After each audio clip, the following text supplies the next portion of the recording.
At our family Thanksgiving dinner, my sister-in-law Madison's wine glass catches the candlelight as she leans forward with a cruel smile.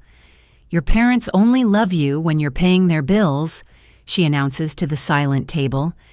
My mother's laughter cuts through the tension like broken glass. "You're not welcome unless you clear your brother's credit card debt," she adds, patting Madison's manicured hand. 20 pairs of eyes turn to me. I stand slowly, my chair scraping against hardwood, and smile. You're right. The dining room erupts into chaos after my words, but I remain standing, my hands steady on the mahogany table that once belonged to my grandmother. My name is Lena, 32 years old, and for 5 long years, I've carried a secret that's been slowly crushing me from the inside out. What do you mean you're right? My cousin Janet speaks first, her voice barely above a whisper. She clutches her pearl necklace, the same nervous gesture she's had since we were children playing in my parents' backyard. I look around the room at the faces I've known my entire life. My father sits at the head of the table, his gray beard neatly trimmed, avoiding my gaze by studying the turkey carcass before him. My mother Dorothy still has that satisfied smirk playing at the corners of her mouth, her freshly dyed auburn hair catching the light from the chandelier above. I mean exactly what I said. I reply, my voice carrying a calmness I don't feel. They're absolutely correct. Mom and Dad's love has been directly proportional to my bank transfers for the past 5 years. Tyler, my older brother, shifts uncomfortably in his seat.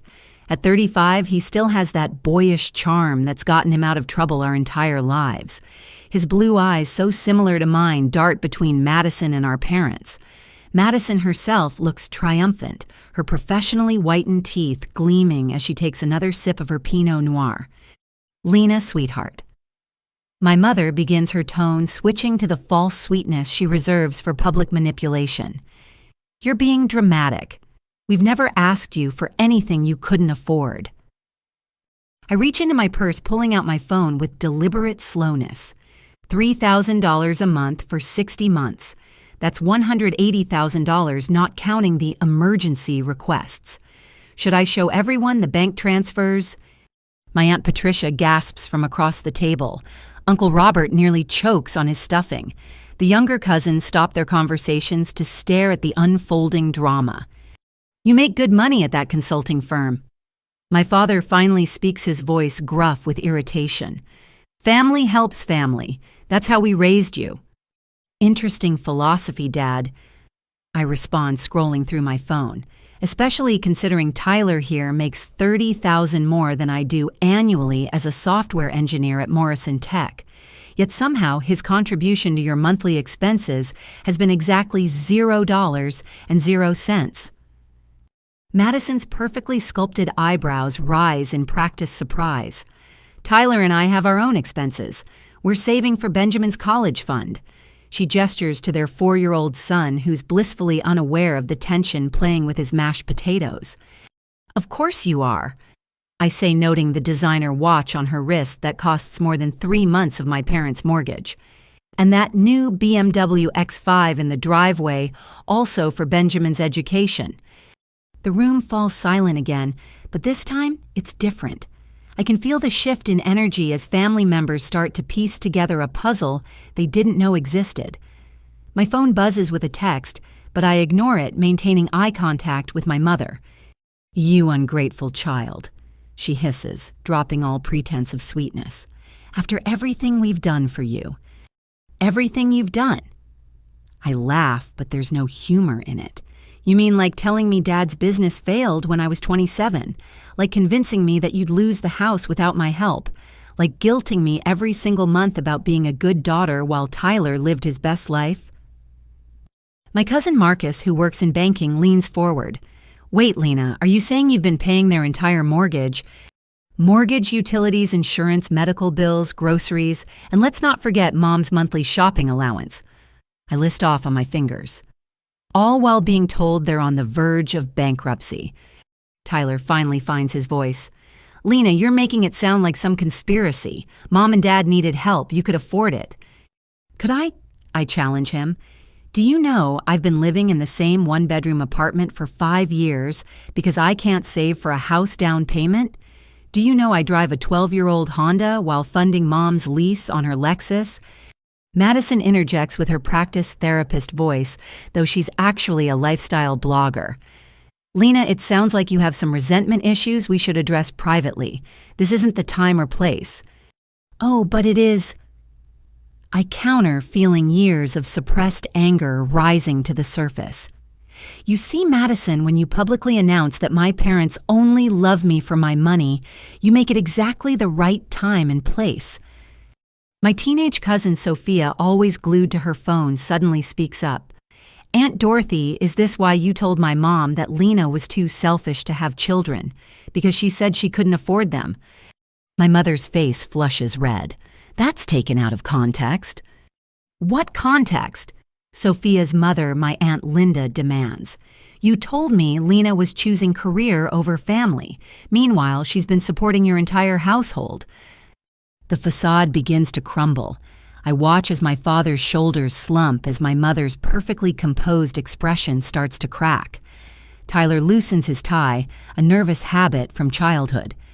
There's more, I announce, and the room somehow grows even quieter. Last month, I had coffee with David Chen from Dad's old company. My father's head snaps up, his eyes wide with alarm. Imagine my surprise. I continue, when he told me that Dad didn't just close the business. He was bought out 5 years ago for $250,000. Gasps echo around the table. Forks clatter onto plates. My grandmother's china, passed down through generations, seems to rattle with the shockwaves of revelation. He mentioned how happy he was that Dad had such a nice retirement package. I add, watching the color drain from my father's face. Funny how that retirement package never came up when you were crying about losing everything. You had no right to dig into our finances. My father growls, but his voice lacks conviction. Our finances, I repeat. No, Dad, your finances that I've been funding while you had $250,000 sitting somewhere. My phone buzzes again more insistently. This time I glance at it. It's from Emma Tyler and Madison's teenage daughter from Madison's first marriage, who's spending Thanksgiving with her biological father. The preview of her message makes my blood run cold. Aunt Lena, you need to see what I just found out about Dad and Grandma. I need some air, I announce, standing up from the table. Enjoy the rest of your meal, the one I paid for, by the way. The catering bill is in my email if anyone wants to verify. As I walk toward the front door, my Aunt Patricia calls out, Lena, wait, are you okay? I pause at the doorway, looking back at the destruction of what was supposed to be a peaceful family gathering. I will be Aunt Pat. For the first time in 5 years, I think I will be. The last thing I see before stepping into the cool November evening is Tyler reaching for his wine glass with shaking hands while Madison furiously types on her phone. My mother has begun to cry, but I know those tears too well. They're not from remorse or shame. They're the tears of someone who's been caught. As I reach my car, I finally open Emma's text fully. What I read there makes me lean against the hood for support. My knees feel weak, but my resolve has never been stronger. The truth, it seems, is even worse than I imagined. And this Thanksgiving dinner revelation, it's only the beginning. The drive home from my parents' house takes 45 minutes, but tonight it feels like hours. My phone sits in the passenger seat, lighting up constantly with calls and texts I'm not ready to face. Emma's message burns in my mind. Aunt Lena, you need to see what I just found out about Dad and Grandma. They've been taking money you send and giving it to him. I have screenshots. I pull into my apartment complex just after 9 o'clock. The parking lot is mostly empty, everyone still with their families sharing pie and gratitude. The irony isn't lost on me. I've just blown up Thanksgiving dinner with the truth, and now I'm returning to my modest one-bedroom apartment while my brother lives in a 4,000-square-foot house in Westfield Estates. Inside, I kick off my heels and pour myself a glass of water. My hands are still shaking. The adrenaline from confrontation is wearing off, leaving behind a hollow feeling in my chest. I finally pick up my phone to face the aftermath. 47 missed calls, 83 text messages. The family group chat has exploded. I scroll through categorizing the responses. Aunt Patricia. Honey, please call me. I had no idea this was happening. Uncle Robert. Your mother is hysterical. Someone should check on her. Cousin Janet. I can't believe they did this to you. I'm so sorry. Cousin Marcus. As a financial advisor, I'm horrified. This is fraud, Lena. But the ones that sting most come from the family members taking my parents' side. Aunt Susan. Family doesn't air dirty laundry in public. You should be ashamed. Cousin Derek. Way to ruin Thanksgiving for everyone. Drama queen much. Uncle Thomas. Your parents raised you. This is how you repay them. I'm about to put the phone down when Emma's name appears with a call. She's only 16, but she's always been mature for her age. I answer on the second ring. Aunt Lena. Her voice is barely above a whisper. I'm so sorry about what happened. Are you okay? I'm processing, I answer honestly. Where are you calling from? Dad's bathroom. He and Stacy are watching football. I told them I wasn't feeling well. She pauses. Did you see what I sent? I saw your preview message. Something about screenshots. It's worse than just that, Emma says, and I can hear her taking a deep breath. Remember how I helped Grandma set up her new tablet last month? Well, she forgot to log out of her email. I wasn't snooping, I swear, but a notification popped up while I was using it for homework. My stomach tightens. What kind of notification? A bank transfer confirmation from her account to Dad's, $500. So I got curious and looked at the sent folder. Her voice drops even lower. Aunt Lena, they've been transferring half of what you send them to Dad every single month, for years. The room spins slightly. I sit down heavily on my secondhand couch. Are you sure? I took pictures of everything before she noticed the tablet was missing. I'll send them now, but... She hesitates. There's something else. Dad has a serious gambling problem. Mom doesn't know how bad it is. The screenshots start coming through. Each one is like a punch to the gut. Transfer after transfer, month after month. The memo lines are damning. For Tyler, monthly support. Tyler's assistance, helping our son. How do you know about the gambling? I ask, trying to keep my voice steady. I overheard him on the phone with someone named Sal. He owes a lot of money, Aunt Lena. Like scary amount of money. That's why he was so quiet at dinner when you brought up finances. He's desperate. Another wave of texts interrupts our conversation. This time it's from my parents. Mom, you need to send December's payment early. We have Christmas expenses. Dad, your behavior tonight was unacceptable, but we're willing to forgive you if you apologize. Mom, the mortgage company called. Payment is due Monday. The audacity takes my breath away. After everything revealed tonight, they're still demanding money. Emma must hear my sharp intake of breath. They're asking for more money, aren't they? She says quietly. How did you know? Because Dad asked me if I had any birthday money saved. He's never done that before. She pauses. Aunt Lena, I'm scared for him, but I'm also angry. What they've done to you isn't right. Emma, listen to me, I say firmly. None of this is your fault or your responsibility. You're being incredibly brave by telling me. I have more evidence, she continues. Screenshots of Dad's betting apps, his credit card statements, he left on his desk emails about defaulted loans. I documented everything because I knew someday someone would need to know the truth. My phone buzzes with another call. It's my mother. I decline it. You're an amazing young woman, I tell Emma. Can you send me everything I need to figure out what to do next? Already uploading to a secure folder. Aunt Lena. Her voice becomes very small. What's going to happen to our family? It's the question I've been avoiding. I don't know, sweetheart, but whatever happens, you'll always have me. That's a promise. After we hang up, I spend the next 2 hours reviewing Emma's evidence. It's comprehensive and damning. Tyler's gambling debt exceeds $200,000. He's taken out loans in Madison's name without her knowledge. He's maxed out credit cards, emptied his children's college funds, and even sold Madison's grandmother's jewelry, replacing it with fakes.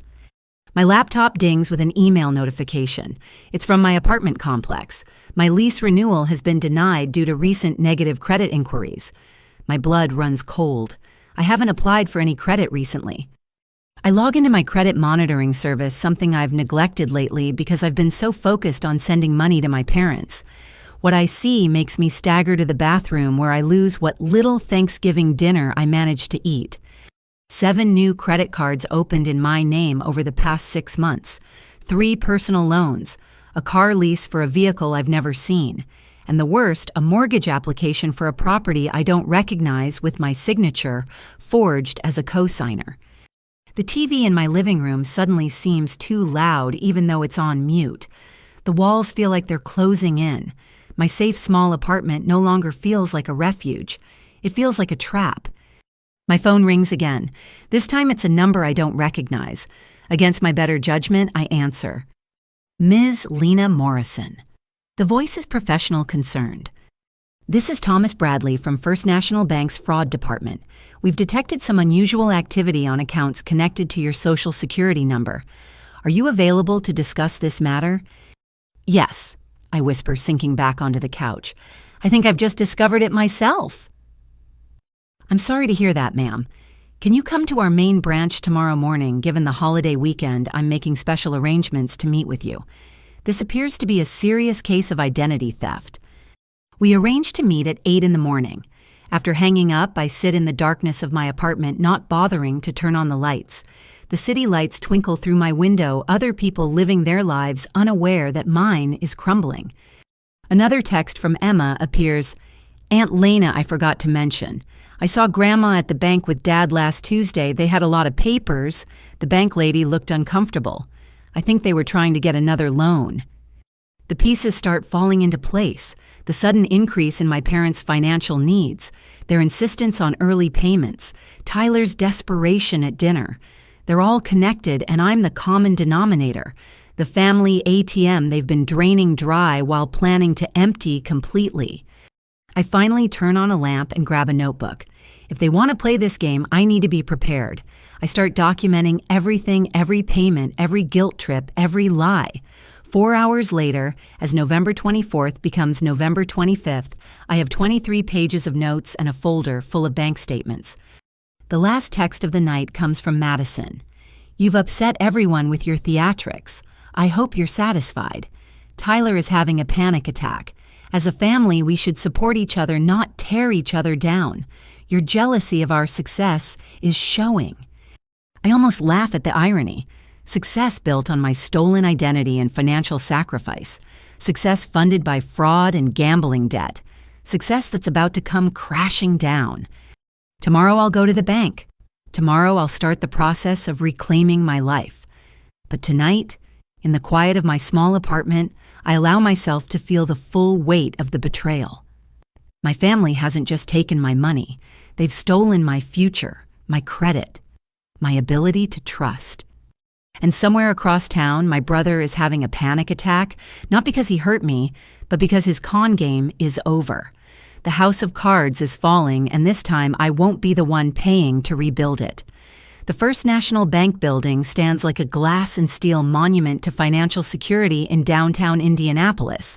I arrive at 7:45, 15 minutes early for my meeting with Thomas Bradley.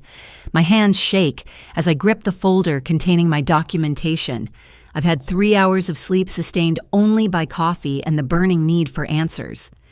Thomas Bradley isn't what I expected from a fraud investigator.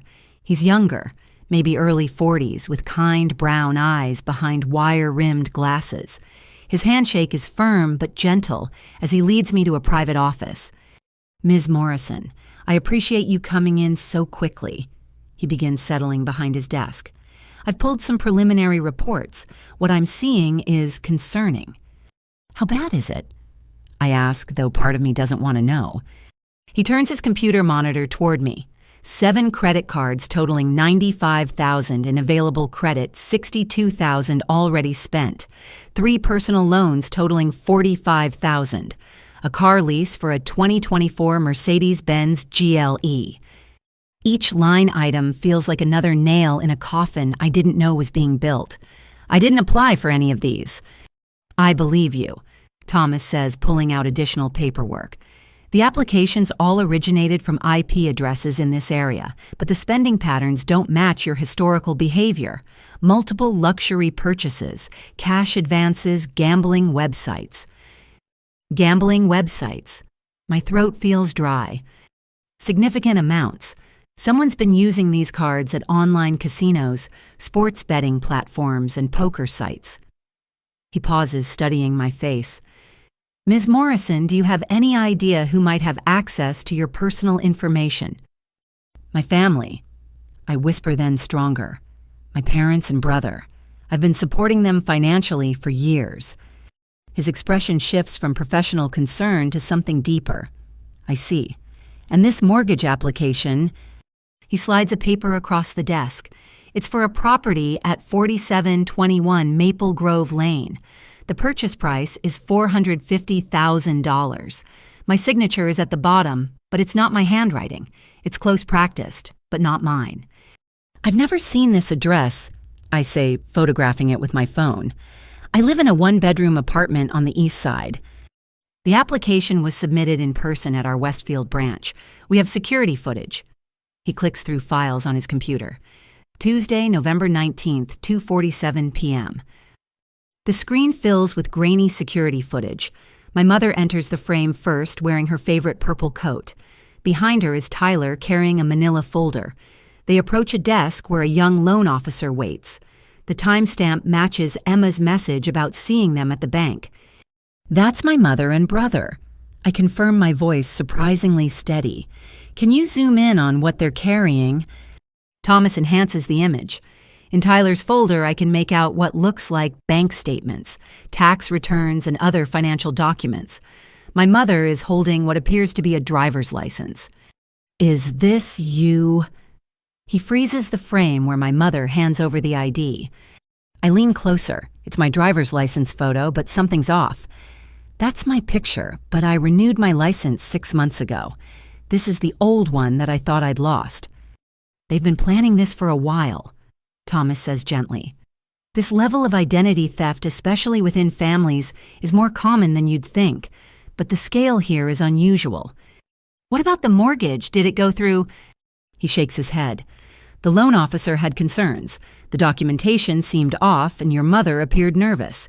He flagged it for review, which triggered our fraud alert system. That's why I called you yesterday. Relief floods through me, but it's short-lived. So they tried to take out a $450,000 loan in my name. Attempted, yes. We've frozen all accounts associated with your Social Security number as of this morning. He pulls out more forms. We'll need to file a police report and begin the process of disputing all fraudulent accounts. Police. The word makes it real in a way nothing else has. They're my family. Who committed federal crimes. Thomas says firmly, but not unkindly. Identity theft, fraud, forgery. These are serious offenses, Ms. Morrison, and from what I'm seeing, this won't be their last attempt if we don't act now. I think of Emma's scared voice on the phone, of my mother's tears that were only for being caught, of Tyler's panic attack, born from consequences rather than conscience. What do I need to do? I ask. For the next 3 hours, we methodically work through each fraudulent account. Thomas helps me file disputes, freeze my credit with all major bureaus, and create a fraud alert. He produces a USB drive with all the security footage and documentation. This is evidence, he explains. The police will need it. As we work, more disturbing patterns emerge. The gambling charges align with major sports events. The luxury purchases include jewelry, electronics, and designer clothing, all shipped to addresses I don't recognize. Cash advances total $38,000 taken out in increments just below federal reporting requirements. Someone knew what they were doing, Thomas observes. The cash advances especially. They stayed just under $10,000 each time to avoid triggering automatic reports. My brother works in tech, I say. He'd know about financial systems. Thomas makes a note. Ms. Morrison, I need to show you something else. It might be upsetting. He pulls up another set of security footage. This time, it's from an ATM. The timestamp shows 3 a.m. on various dates. In each one, Tyler is withdrawing the maximum daily amount from cards in my name. He looks desperate, I observe. Tyler's face is haggard, his usual polished appearance replaced by stubble and wrinkled clothes. Gambling addiction often presents this way, Thomas says. The late-night withdrawals, the maximum amounts, the frequency increasing over time. Has he shown signs of this behavior before? Not that I knew, but apparently there's a lot I didn't know about my family. My phone buzzes. It's a text from my boss, Sandra. Lena, your parents called HR yesterday claiming you're having mental health issues. We need to talk Monday. I don't believe them, but formal complaint filed. I show Thomas the message. His jaw tightens. They're trying to discredit you. Classic behavior when financial abuse is exposed. Document everything. They called my workplace. Anger replaces the shock that's been my primary emotion. They're trying to get me fired. It's about control, Thomas explains. If you lose your job, you become dependent. If you're dependent, you can't fight back. We see this pattern in financial abuse cases. The word abuse sits heavy in the air. I've been thinking of this as theft, as betrayal, but abuse.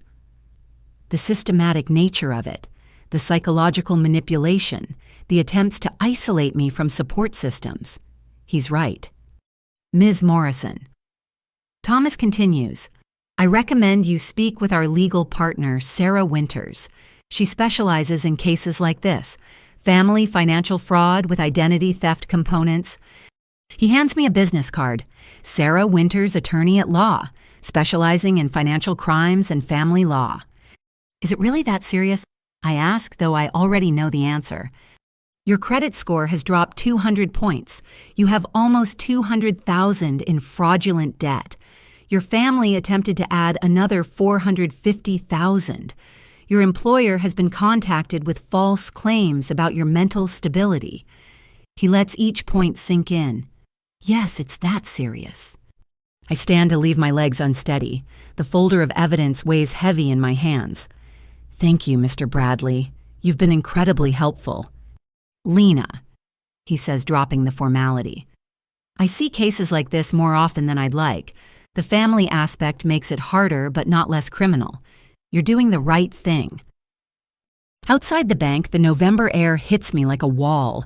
Downtown Indianapolis is busy with Black Friday shoppers, people hunting for deals, while I'm hunting for pieces of my shattered life. I sit in my car for a moment, processing everything. My phone rings. It's a number I don't recognize, but I answer anyway. Is this Lena Morrison? The voice is female professional. Yes. This is Detective Sharon Martinez with the Indianapolis Metropolitan Police Department Financial Crimes Unit. I just received a report from First National Bank regarding extensive identity theft. Could you come to the station today? I'll be there in an hour, I reply, surprised by the steadiness in my voice. Excellent. And Ms. Morrison, bring any documentation you have. Bank statements, communications with family members, anything relevant. After hanging up, I check my messages. The family group chat has devolved into chaos. Aunt Patricia, has anyone heard from Lena? I'm worried. Tyler, she's having some kind of breakdown. We should stage an intervention. Madison, I knew working so much would affect her eventually. Career women often crack under pressure. Mom, my daughter has mental problems. We've been covering for her for years. The lies are so blatant, so calculated. They're building a narrative where I'm the unstable one, where my accusations are delusions. But they don't know about Thomas Bradley, about the security footage, about Emma's screenshots. I type a single response, the truth always comes to light. Save your lies for the police. Then I leave the group chat. As I drive toward the police station, I think about the $450,000 property they tried to buy. What was their end game? Take out the mortgage default on it. Leave me with destroyed credit and possible bankruptcy while they lived in a house bought with my stolen identity. My phone buzzes with one more text. It's from Emma. Grandma and Dad are at the house. They're shredding documents. Mom doesn't know. I'm recording. This 16-year-old girl has more integrity than the adults who raised me. I voice text back, "Be safe. Don't let them know what you're doing. You're brave, Emma."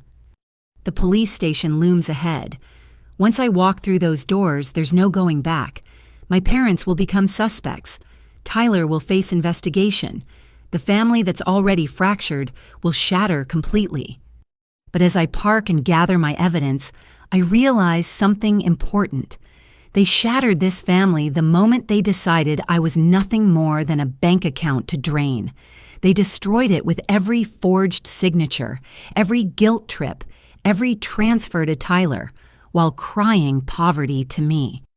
I'm not breaking the family. I'm refusing to let them break me. With that thought, I walk through the station doors ready to tell the truth, the whole truth, and nothing but the truth, even if it means watching the people I love face the consequences they've earned.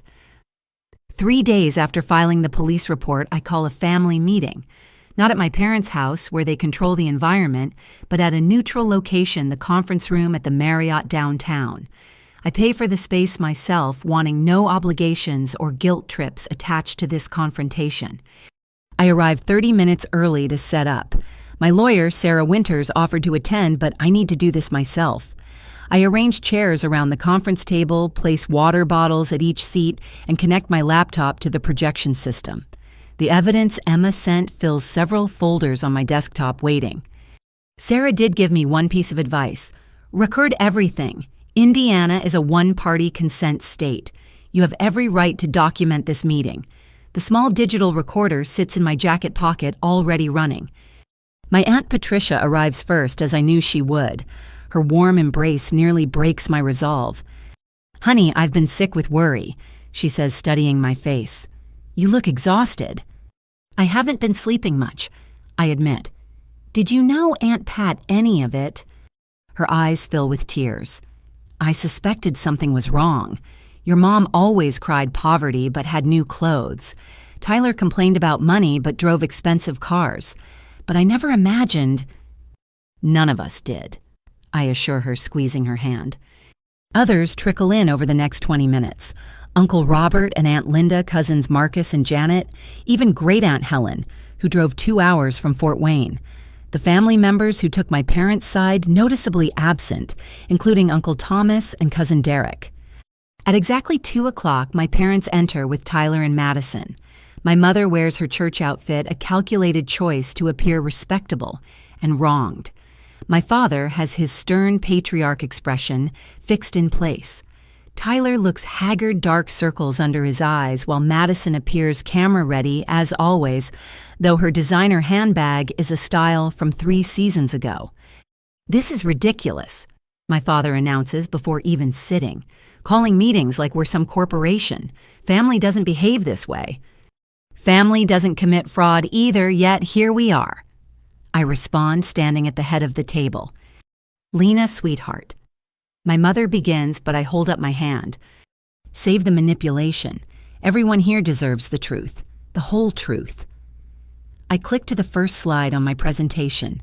For the past 5 years, I've given our parents $180,000. They told me Dad's business failed, they were facing foreclosure, and had no money for basic expenses. Gasps ripple through the room as I display bank transfers, each one annotated with the supposed crisis it addressed. "That's family business," Tyler objects. "You have no right." "I have every right," I interrupt, "especially since you've been receiving half of that money every month while contributing nothing yourself." The room erupts. Aunt Patricia demands answers. Uncle Robert slams his hand on the table. Through it all, my parents maintain their injured act while Madison types furiously on her phone. "Everyone, please," I call out, clicking to the next slide. It gets worse. Emma's screenshots fill the screen. Transfer after transfer from my mother's account to Tyler's, each one dated within days of my payments arriving. "Where did you get these?" My mother's voice rises in pitch. "This is private." "Your granddaughter provided them," I say, watching Madison's face go white. "Emma discovered the truth and had the courage to share it." "That little brat," Madison hisses. "She had no business." "She had every business protecting someone she loves from continued theft. Cousin Marcus interjects. This is embezzlement, plain and simple. I click again. Tyler's gambling debts appear documented through Emma's photos of betting apps and collection notices. $200,000 in gambling debt, I announce, funded by the money meant for our parents' survival, money I sacrificed my own future to provide. Tyler shoots to his feet. You don't understand the pressure I'm under. The expectations Madison wants a certain lifestyle, Benjamin needs the best schools, Emma's activities cost a fortune. So you gambled away my money? I ask quietly. You stole from our parents' support to feed your addiction. It's not addiction, he shouts. I had a system I was going to win it back. Classic gambler's fallacy, Aunt Helen observes dryly. I've seen it destroy better men than you, Tyler. Madison stands grabbing her purse. This is character assassination. We don't have to listen to this. Sit down. I command with an authority I didn't know I possessed. We're not done. Something in my voice makes her comply. I click to the most damning evidence. This is security footage from First National Bank, Tuesday, November 19th. The grainy video plays showing my mother and Tyler attempting to forge my signature on a mortgage application. The room falls completely silent. On screen, my mother hands over my old driver's license, while Tyler pushes papers across to the loan officer. They tried to take out a $450,000 mortgage in my name, I explain, added to the $180,000 in credit cards and loans they'd already opened fraudulently. Oh my God, Aunt Linda breathes. Dorothy, how could you? My mother's composure finally cracks. We were desperate.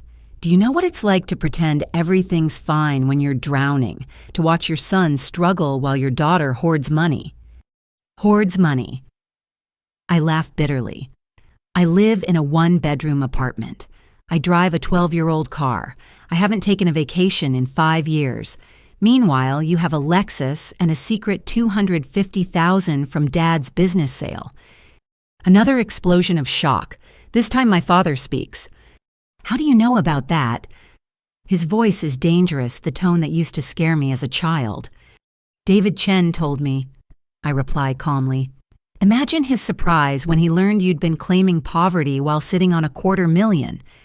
That money is none of your business, my father growls. It became my business when you made me your personal ATM while hiding your own assets. I shoot back. Tyler tries a different tactic. Lena, we're family. We can work this out privately. No need for all this drama. Drama. I click to the next slide. This is the email your mother sent to my HR department claiming I'm mentally unstable. She tried to get me fired. I display the email obtained through my boss, who was disgusted by the attempt. It details supposed concerning behaviors, claims I've been acting, erratically suggests I need psychological intervention. That was for your own good, my mother insists. You've been under so much stress. Stress you caused. I slam my hand on the table, finally letting anger show. You've stolen my money, destroyed my credit, attempted major fraud, and tried to sabotage my career. Then you have the audacity to claim I'm the problem. She's right. A quiet voice speaks from the doorway.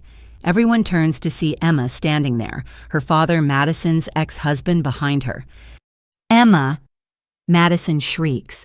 What are you doing here? You're supposed to be with your father. I am with my father, Emma says calmly, and he knows everything. I told him about the gambling, the theft, the fraud.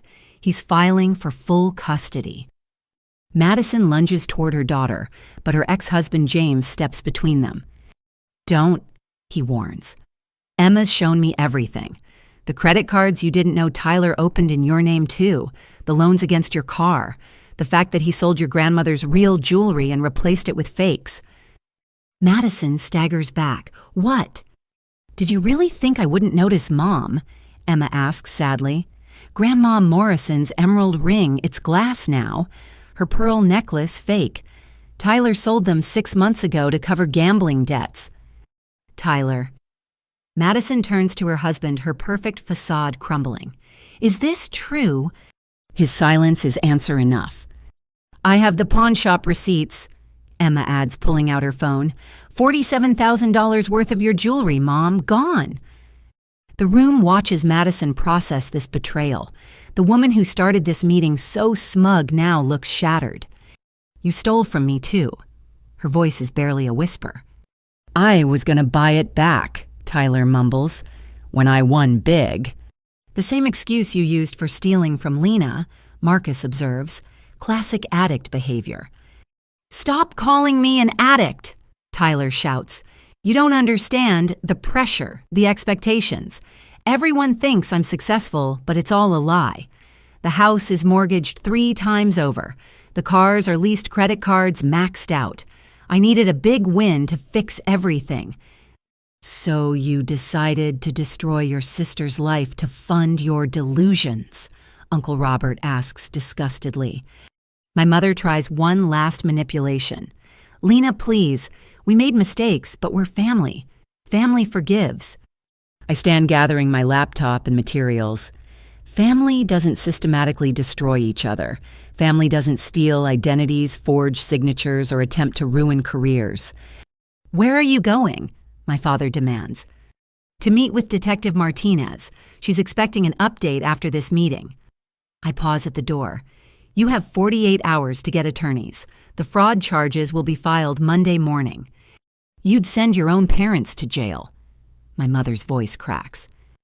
I'm not sending you anywhere. You sent yourselves the moment you decided I was nothing more than a resource to exploit.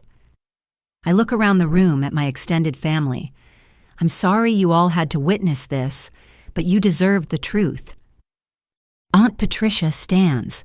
We're with you, Lena. This is criminal and they need to face consequences. Uncle Robert nods. I'll testify if needed. This is unconscionable. One by one, most of the family members voice their support. My parents sit isolated at their end of the table, their lifetime of manipulation finally exposed. Tyler.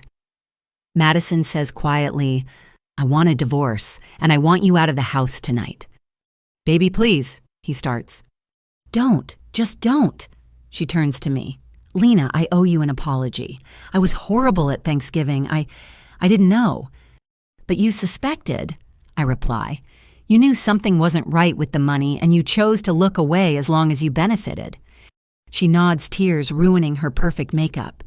You're right. I was complicit through willful ignorance. Emma crosses to me, wrapping her arms around my waist. I'm proud of you, Aunt Lena. This couldn't have been easy. No, I agree, hugging her back. But it was necessary. As I leave the conference room, I hear the argument starting behind me. Accusations flying alliances, shifting the family structure forever altered. But for the first time in 5 years, I feel free. The mountain of debt isn't mine to carry. The guilt isn't mine to bear. The consequences aren't mine to face. In the hotel lobby, Sarah Winters waits with Detective Martinez. They've been watching the feed from my laptop live stream to Sarah's phone for legal documentation. That was intense, Detective Martinez says. But you got several confessions on tape.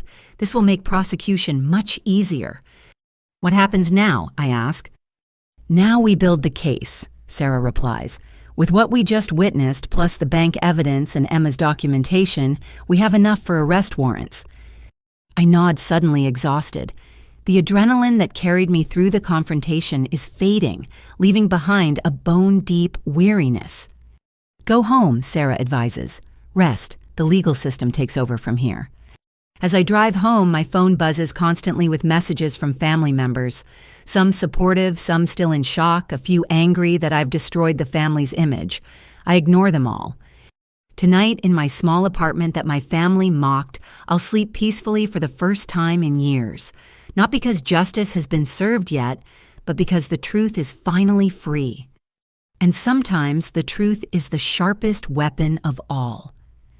Monday morning arrives with the kind of crisp clarity that makes everything feel more real. I'm sitting in Sarah Winters' law office by 7:30 watching the sun paint downtown Indianapolis in shades of gold and amber. Her office occupies the 20th floor of the Merchants Bank building, all clean lines and professional authority.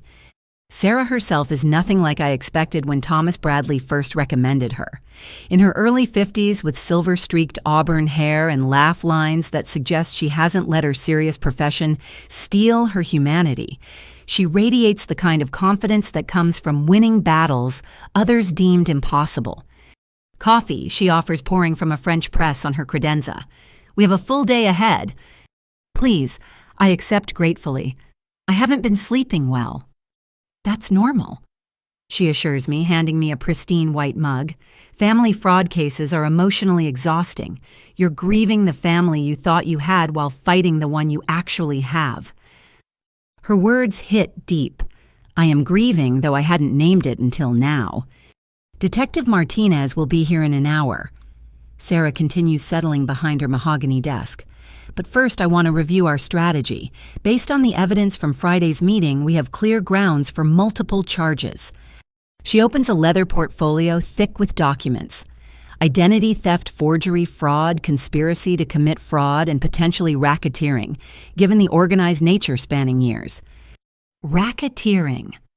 The word sounds too serious, too criminal for my suburban family. Your brother and parents operated a systematic scheme to defraud you. They coordinated their efforts, divided the proceeds, and attempted to cover their tracks. That's organized crime, Lena, regardless of sharing DNA with the perpetrators. A knock interrupts us.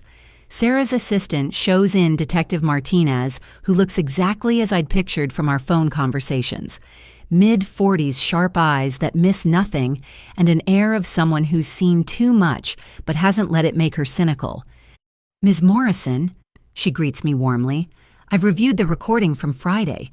Your family gave us quite a show. They tend to be dramatic, I reply weakly. Criminal confessions usually are, she says, pulling out her tablet. I've prepared arrest warrants for your parents and brother. We'll execute them this afternoon. The reality hits like cold water. This afternoon, the longer we wait, the more time they have to destroy evidence or flee, Detective Martinez explains. Your cousin Emma informed us they were shredding documents. We need to move fast. Sarah interjects, there's something else, Lena. We've discovered additional victims. My coffee cup freezes halfway to my lips. What? Detective Martinez pulls up files on her tablet. After the bank filed their report, we cross-checked your family members against fraud databases. Your brother has 3 other identity theft victims, all former girlfriends. Your parents have 2 both elderly relatives who've since passed. Oh my God, the room spins slightly. How long has this been going on? Based on our preliminary investigation, at least 12 years, the detective says gently. You weren't their first victim, Lena. You were just their most profitable. Sarah adds, this strengthens our case significantly. Pattern behavior, multiple victims, escalating amounts. No jury will see this as a family misunderstanding. We spend the next 2 hours building the comprehensive case. I sign affidavits, provide additional documentation, and answer questions about family dynamics that might affect prosecution. Through it all, one thought keeps returning: 12 years. They've been doing this for 12 years. At 10 o'clock, Sarah's assistant interrupts. Ms. Winters, there's a James Patterson here with his daughter Emma. They say it's urgent. Send them in, I say quickly. Emma enters, first looking older than her 16 years, but determined. James follows a folder clutched in his hands. Aunt Lena. Emma says, crossing to hug me. We found more evidence. James steps forward. After Friday's meeting, I went through Madison's things while she was at her mother's. Found these hidden in the garage. He spreads papers across Sarah's desk. Credit card statements in Madison's name showing massive balances. Loan documents she clearly never signed. And most damning, a life insurance policy on Madison worth $2 million with Tyler as sole beneficiary taken out 6 months ago without her knowledge. He was planning something, James states flatly. You don't secretly insure your wife for $2 million unless you're planning something. Detective Martinez immediately photographs each document. This changes things. We need to add additional charges and possibly involve federal authorities. Federal? I ask. Crossing state lines with fraud using Postal Service for fraudulent insurance applications, and the amount exceeds federal thresholds. She explains. The FBI will want this case. Sarah's already on her phone. I have contacts at the Bureau. Let me make some calls. While she steps into her private conference room, Emma shows me something on her phone. I've been monitoring Dad's social media and email. He's been talking to someone named Sal constantly. Look at these messages. The texts are barely veiled threats. Sal wants his money. Tyler promises he'll have it soon. The amounts mentioned make my stomach turn $300,000 with interest climbing daily. These aren't legitimate creditors, Detective Martinez observes. This is organized crime territory. Your brother's in deep with dangerous people. Which explains the desperation, James adds. The house of cards isn't just falling, it's being demolished by people who don't accept bankruptcy as payment. Sarah returns her expression grim. FBI's interested. They're sending agents this afternoon. Lena, this is bigger than family fraud now. Your brother's connected to an interstate gambling ring they've been investigating. I just wanted them to stop stealing from me, I say, feeling overwhelmed. Now it's federal crimes and organized crime connections. You uncovered a thread, Detective Martinez says. We're just following where it leads. My phone rings. It's my boss, Sandra. Lena, I'm sorry to call during your personal time, but your mother's here. She's in the lobby making a scene demanding to see you, claiming you're having a mental health crisis. I'm not at the office, I tell her. I'm with my attorney. Thank God, Sandra sighs. Security's handling it, but she's saying she'll call every client, every board member until you speak with her. Sarah takes my phone. This is Sarah Winters, Ms. Morrison's attorney. Please have security document everything your visitor says and does. If she refuses to leave, call the police. She's about to be arrested on federal fraud charges, and this harassment will be added to the list. She hands back my phone. Sandra sounds relieved but shocked. Federal fraud, Lena. What's happening? My family's been stealing my identity for years. It's complicated. Can we meet tomorrow? I'll explain everything. Of course. Take all the time you need. And Lena, I never believed their calls about your mental state. Your work's been impeccable despite whatever you're dealing with. After hanging up, I realize I'm crying. Not from sadness, but from relief that someone sees through the gaslighting. They're trying to destroy your credibility before arrests, Sarah observes. Classic move, but poorly executed. Her showing up at your workplace while we're filing charges actually helps our case. Detective Martinez's phone buzzes. She checks it and nods to Sarah. Warrants are signed. We move at 2 p.m. Lena, you should be somewhere public with witnesses when it happens. Any retaliation attempts need documentation. I'll take her to lunch, Sarah offers. Very public, very visible. Emma speaks up.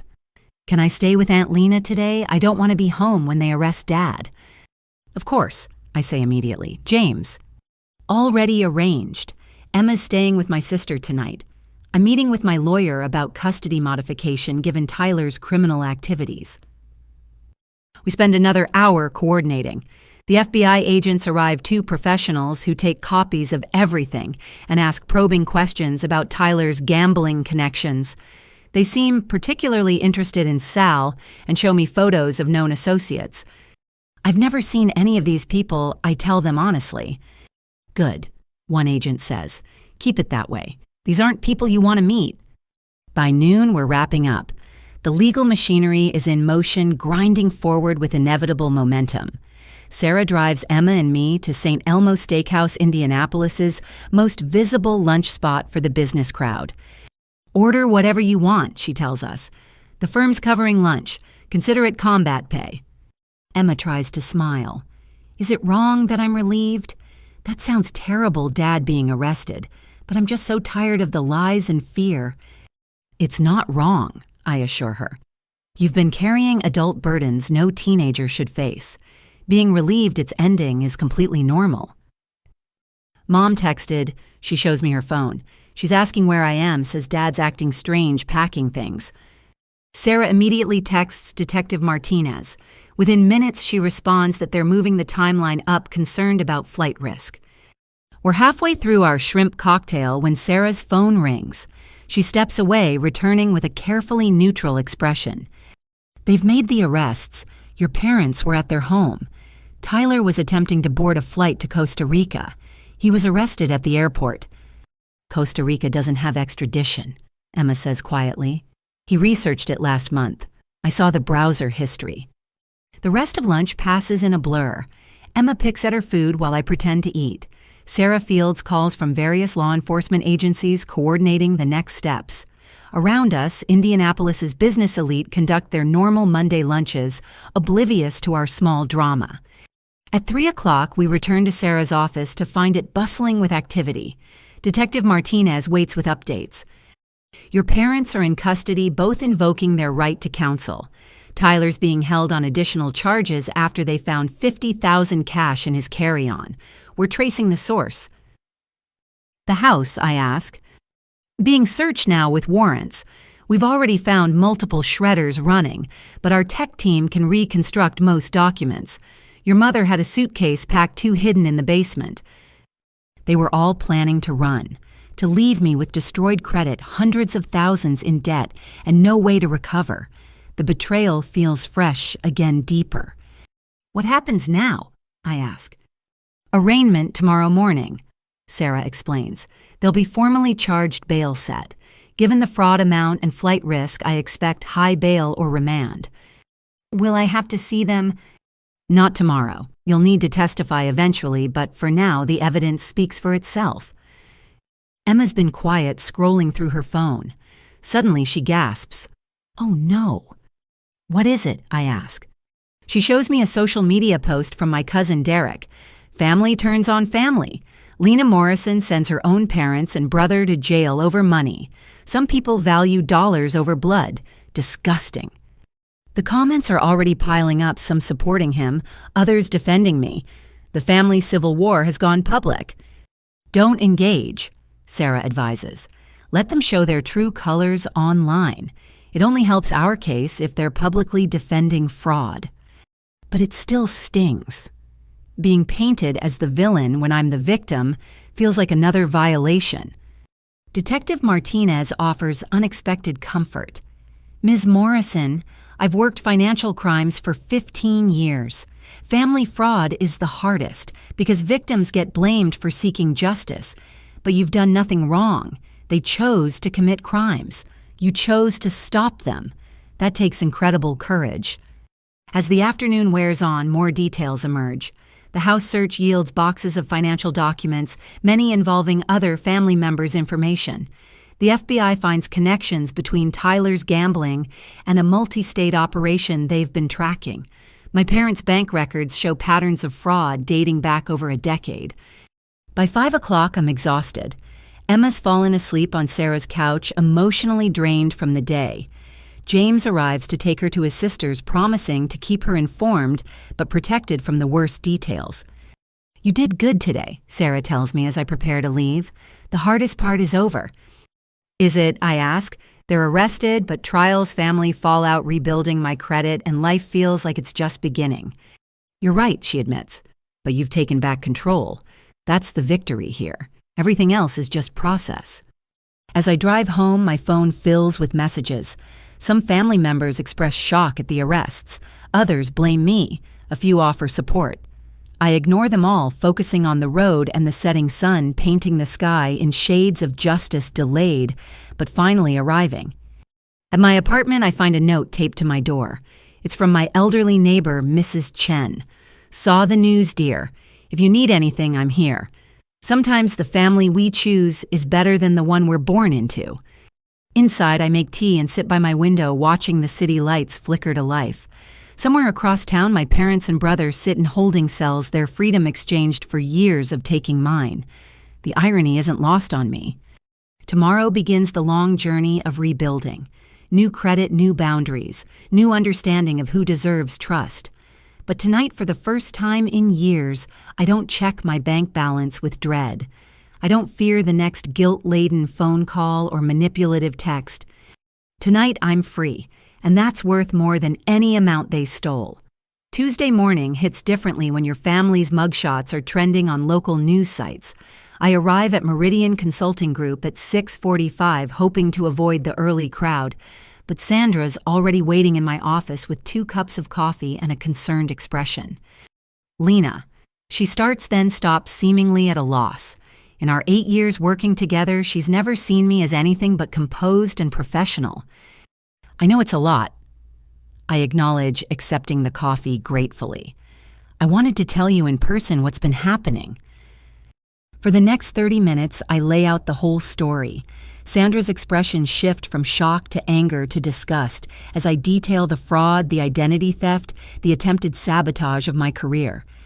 Those calls to HR make sense now, she says. They were trying to discredit you before you could expose them. There's more, I admit. My brother Tyler works at Morrison Tech. They're one of our partner companies. Sandra's eyes widen.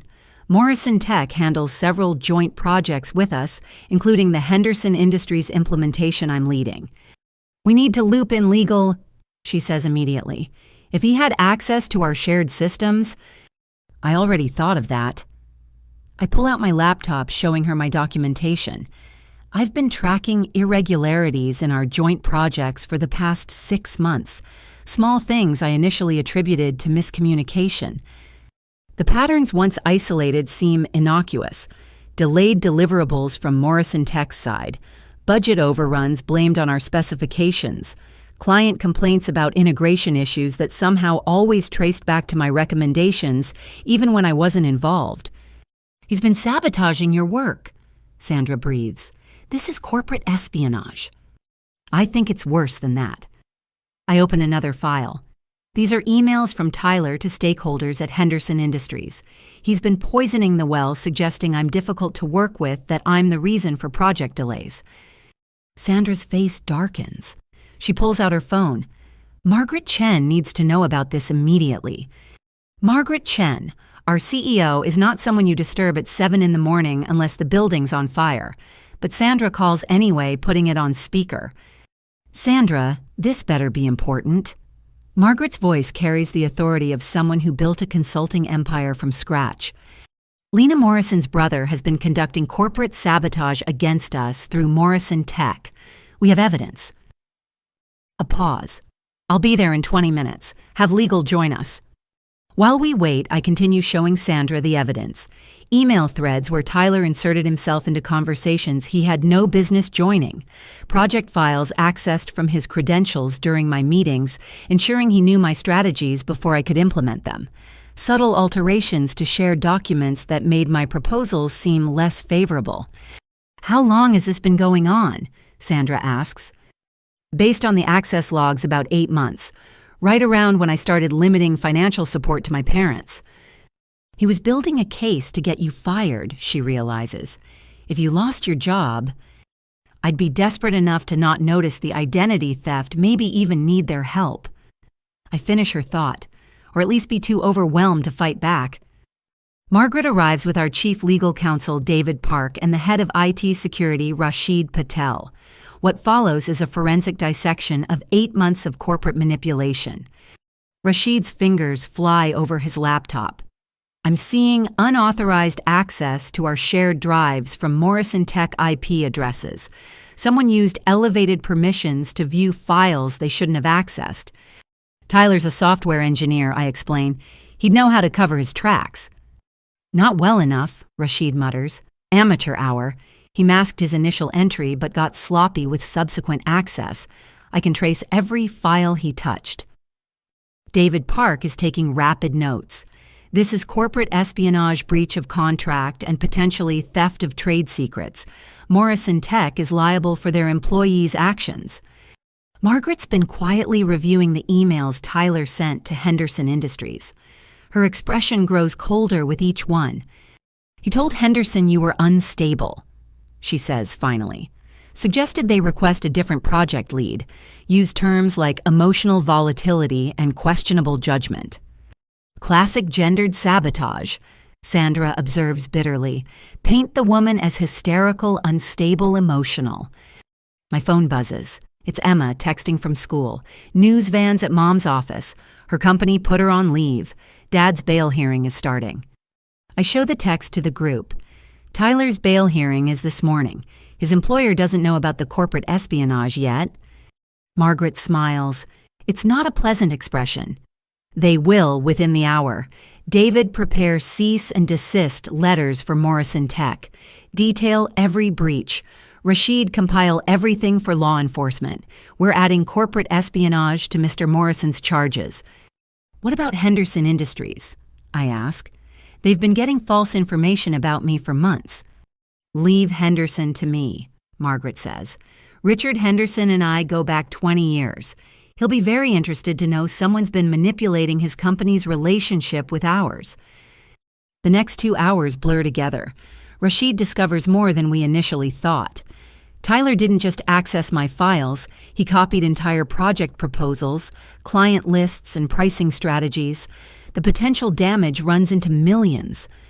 He was probably planning to jump ship, David observes. Take your clients and strategies to a competitor, paint you as the problem to cover his tracks. My desk phone rings. It's Detective Martinez. Ms. Morrison thought you should know. Tyler's bail was denied. The judge considered him a flight risk given the airport incident. Your parents got house arrest with ankle monitors, but Tyler's staying in custody. There's more, I tell her. We've discovered corporate espionage. I put her on speaker and let Margaret explain. We'll need all that evidence, Detective Martinez says when we finish. This significantly strengthens the federal case. The FBI will be very interested. After she hangs up, Margaret turns to me.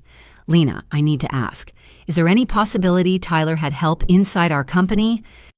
I've wondered that myself. I pull up our organizational chart. He seemed to know about meetings he wasn't invited to, decisions made in closed sessions. Sandra gasps. The Henderson Project kickoff. Remember how Morrison Tech showed up with a counter-proposal that addressed every concern we'd discussed privately? I assumed they'd done their homework, I say slowly, but the specifics were too exact. Rashid's already pulling security footage and access logs from that day. We had a visitor badge issued to a Morrison Tech employee who isn't Tyler, Jessica Walsh. That's Tyler's direct report.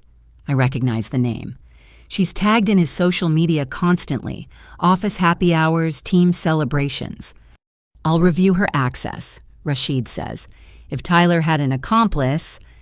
Margaret stands. Staff meeting in an hour. We need to inform everyone about potential security breaches without causing panic. Lena, you'll present your projects as normal. Don't let this derail your work. Actually, Sandra interjects, I think Lena should take a few days, not because of performance. She adds quickly, seeing my expression. But you're dealing with family arrests, identity theft, and now corporate espionage. That's trauma on top of trauma. I need to work, I protest. If I stop moving, I'll fall apart. Then work from home, Margaret compromises. Full access, full pay, but away from potential drama if reporters show up. This story's gaining traction.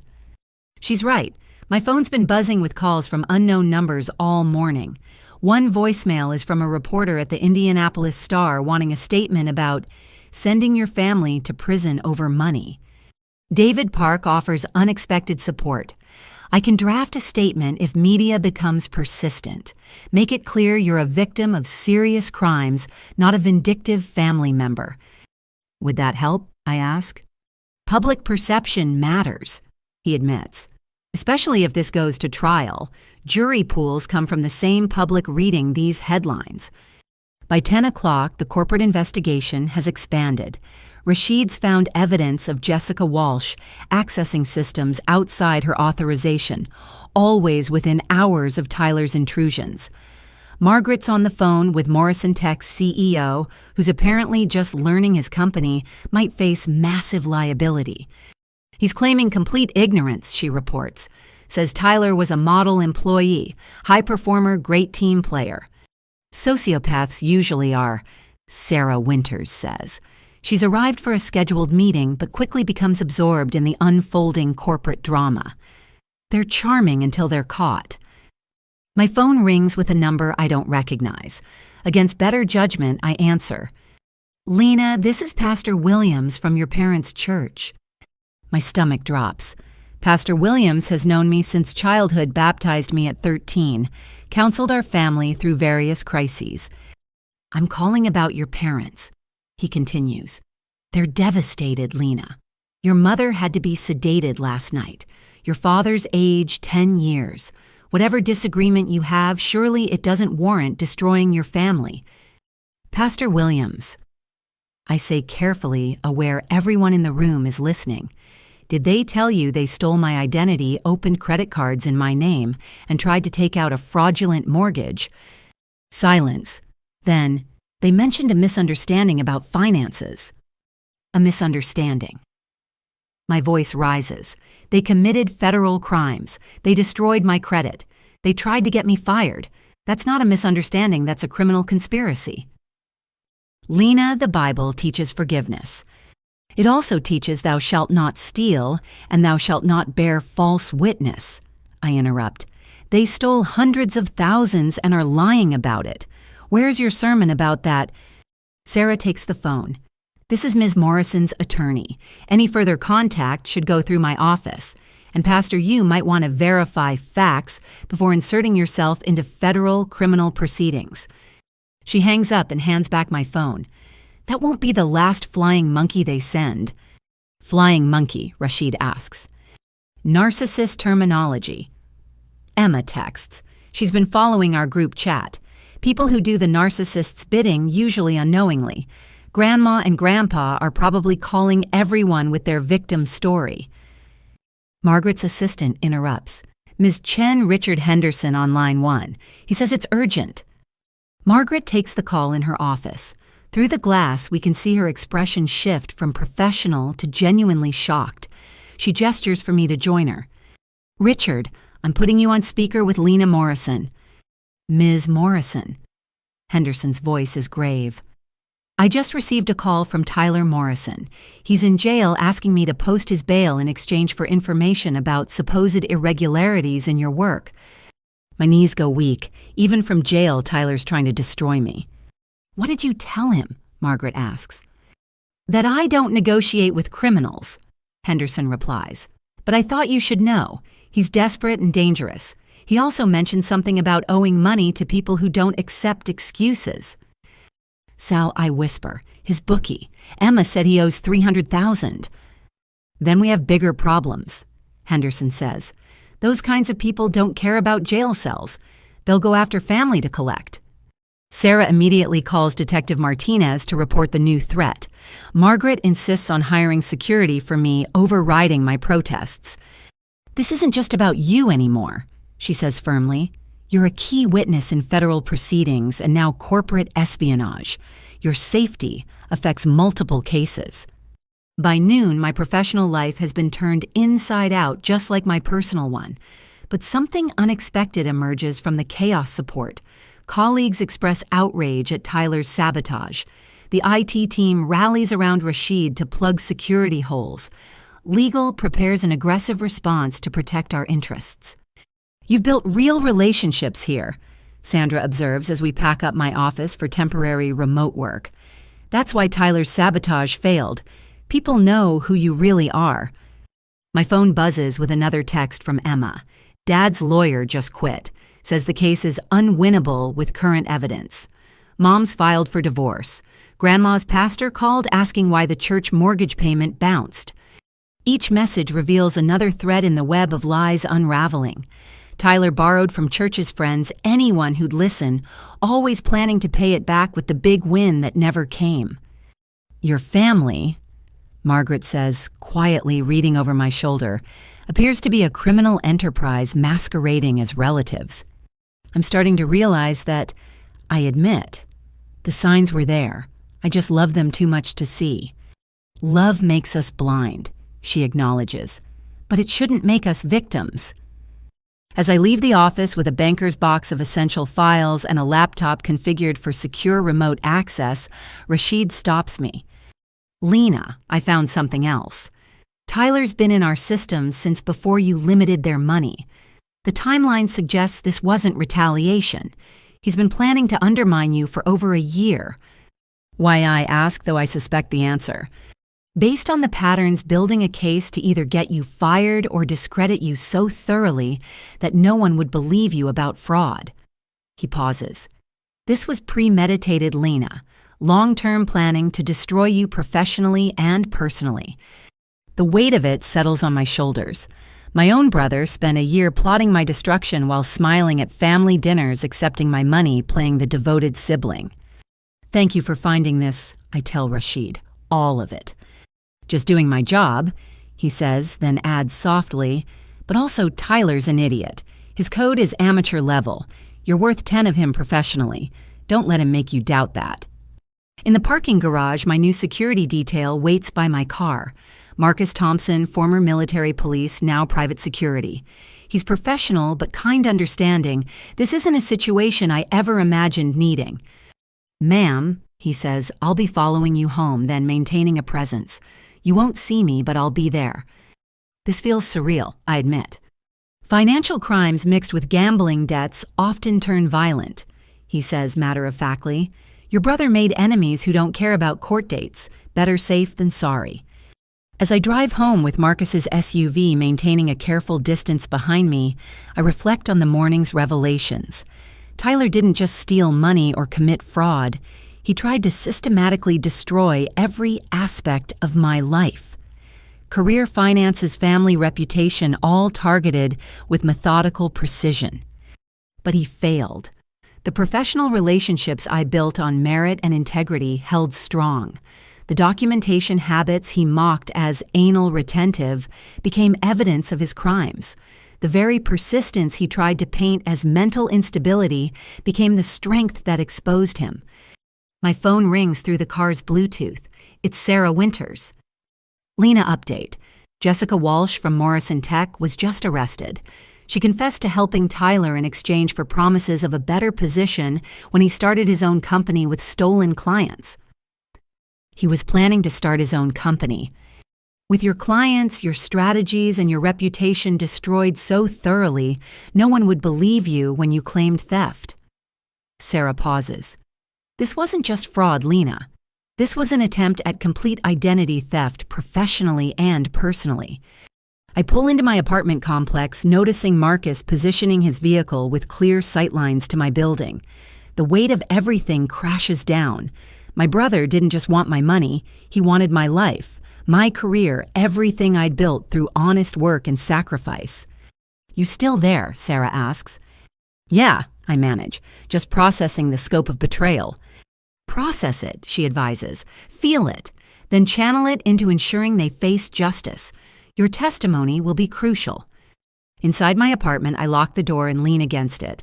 Safe for now, but knowing Tyler's reach extends beyond jail cells that his debts to dangerous people make me a target by proxy. My laptop chimes with an encrypted message from Margaret. Henderson reviewed the real project files. Impressed by your actual work versus Tyler's fabrications. Wants to expand our contract. Your integrity in this situation has actually strengthened our business relationship. It's a small victory in an ocean of chaos, but I'll take it. Tyler tried to destroy my professional life and instead revealed its strong foundations. He tried to isolate me and instead showed me who truly has my back. Tomorrow, I'll work from home building cases, both legal and professional. But tonight, I deadbolt my door grateful for Marcus's presence outside and try not to think about what desperate people do when their schemes collapse. The workplace conspiracy failed, but I know this isn't over. Tyler's web extends beyond family fraud and corporate espionage. Somewhere in Indianapolis, dangerous people are calculating how to recover their money. And I'm the only one left with any assets to claim. Wednesday afternoon. I'm deep in project documentation when my phone rings with a number I don't recognize. I almost don't answer. Reporters have been relentless. But something makes me pick up. Lena, this is your Aunt Patricia, not your mother's sister, Patricia, your father's estranged sister, Patricia Chen.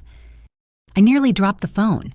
Aunt Patricia hasn't been mentioned in our family for 15 years, not since the explosive fight at Grandma Morrison's funeral that led to her complete exile from the family. I know this is unexpected. She continues, her voice carrying a slight accent from years living in Singapore. but I've been following the news about your parents and Tyler. There are things you need to know, things about your grandmother's estate. Grandma Morrison. My voice sounds strange to my own ears. She died when I was 17. The estate was settled years ago. That's what they told you, Patricia says carefully. Can we meet? I'm in Indianapolis for the next 48 hours specifically to see you. I have documents you need to see. Every instinct screams caution, but something in her voice, perhaps the careful way she phrases things, like someone who's been burned by family before, makes me agree. We arranged to meet at the Alexander Hotel downtown, public and safe. I call Sarah Winters immediately. My estranged aunt just contacted me about my grandmother's estate. This feels like another shoe dropping. Take Marcus with you, Sarah advises, and record everything. At this point, assume every family interaction has legal implications. 2 hours later, I'm sitting across from Aunt Patricia in the hotel's conservatory. She looks like a softer version of my father, the same sharp cheekbones, but with warmth in her eyes he's never possessed. Marcus sits 2 tables away pretending to read a newspaper. You look like her, Patricia says, studying my face. Your grandmother. Same determined chin, same eyes that see too much. I barely remember her clearly, I admit. Just impressions. She always smelled like lavender and gave the best hugs. She loved you fiercely. Patricia's eyes mist, which is why what I'm about to tell you will hurt. She pulls out a leather portfolio, aged and official looking. Your grandmother didn't just leave the small inheritance your parents claimed. She left a substantial estate in trust specifically designed to prevent your parents from accessing it. My hands shake as I open the portfolio. Legal documents, bank statements, property deeds. The numbers make no sense. They're too large, too significant. This says she left me. I can't finish the sentence. $400,000 in cash, her house on Meridian Street, and a 60% stake in Morrison Imports. Patricia confirms. The company your parents told you went bankrupt. It's been operating profitably for the past 15 years. Your cousin Daniel, my son, has been managing it from Singapore. The room tilts. I grip the table for stability. But Dad said the company failed, that Grandma died broke. That's why we couldn't afford college without loans. Your grandmother knew exactly who your father was, Patricia says gently. She structured the trust to protect you and Tyler from your parents' greed. The trustee was supposed to inform you on your 25th birthday. I'm 32, I state numbly. No one ever contacted me. Because the trustee was your father's lawyer friend, Robert Steinberg. They've been hiding the trust and collecting management fees while telling you nothing existed. I flip through pages of bank statements showing quarterly dividends deposited into an account I've never seen. Annual reports from Morrison Imports showing steady growth. Property tax records for a house I supposedly own but have never visited. This is why you fought at the funeral, I realize. You knew what they were planning. Patricia nods. I tried to get guardianship of the trust, but your parents had already poisoned the family against me. Called me a gold digger trying to steal from grieving children. The judge sided with them appointing their chosen trustee. How much, I swallow hard, how much have they stolen?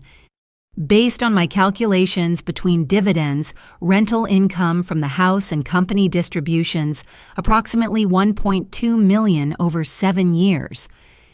The number is so large it doesn't feel real. While I've been living in a 1-bedroom apartment, sacrificing everything to send them $3,000 monthly, they've been sitting on $1 million of my money. Why didn't you contact me sooner? I ask, anger starting to burn through shock. I tried. Patricia pulls out printed emails. Every attempt was blocked. Your parents threatened legal action for harassment. They told the rest of the family I was mentally unstable, obsessed with money that didn't exist. I had to wait until you were free from their influence. The arrest gave you an opening, I understand. More than that, she says. Robert Steinberg is representing your parents in the fraud case. That creates a conflict of interest that voids his trusteeship. I've already filed emergency papers to have the trust transferred to an independent fiduciary. My phone buzzes with a text from Sarah. Patricia Chen checks out. Corporate records confirm she's been running Morrison Imports successfully. Get everything documented. There's more. Patricia continues pulling out another document. Your grandmother left detailed letters explaining her decisions. She wanted you to have them when the trust matured. I open the sealed envelope with shaking hands. My grandmother's precise handwriting fills pages of cream stationery. My dearest Lena, it begins. If you're reading this, then my safeguards have finally worked, though likely later than I intended. By now you've discovered the extent of your parents' greed. I have to stop reading as tears blur my vision. Even from beyond the grave, my grandmother saw what I was too blinded by love to recognize. Patricia reaches across the table, taking my hand. She knew they'd try to steal from you. The trust was designed to protect you until you were old enough and strong enough to protect yourself. Tyler has a trust too, I ask. Patricia corrects. He gained access at 25 and burned through it in 18 months. Gambling, bad investments, trying to impress Madison. Your parents helped him hide the loss from you. Another piece clicks into place.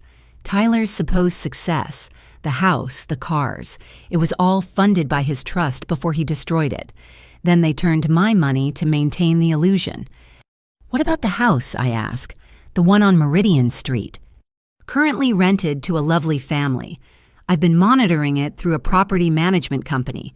It's worth approximately $800,000 in today's market. Your grandmother bought it as an investment property in 1995. I laugh, but it's borderline hysterical. I've been killing myself to pay rent while owning a house worth $800,000 that you didn't know existed because they hid it, Patricia emphasizes. This isn't your fault, Lena. You were systematically deceived by people who should have protected you. The company, I focus on something concrete to avoid falling apart. Morrison Imports, what exactly does it do now? Patricia pulls out an iPad showing me the company website. We import artisanal goods from Southeast Asia, fair trade sustainable sourcing. Your grandmother would be proud. Annual revenue just hit $12 million. Your 60% stake is worth approximately $3.6 million. The numbers stop making sense. It's like discovering you've been living in poverty while unknowingly being a millionaire. The cognitive dissonance makes my head spin. I need to call my lawyer. I manage. I've brought copies of everything, Patricia says, sliding a thumb drive across the table. Financial records, trust documents, correspondence. Daniel's prepared to do a full accounting of company operations whenever you're ready. I excuse myself to the bathroom where I promptly have a panic attack. Marcus discreetly follows standing guard outside while I hyperventilate in a marble stall. The betrayal feels infinite, like peeling an onion where every layer reveals fresh horror. When I finally emerge somewhat composed, Patricia's ordered tea. The normalcy of Earl Grey in delicate china provides an anchor to reality. I know it's overwhelming, she says gently, but you need to know one more thing. The trust maturity date is in 8 weeks.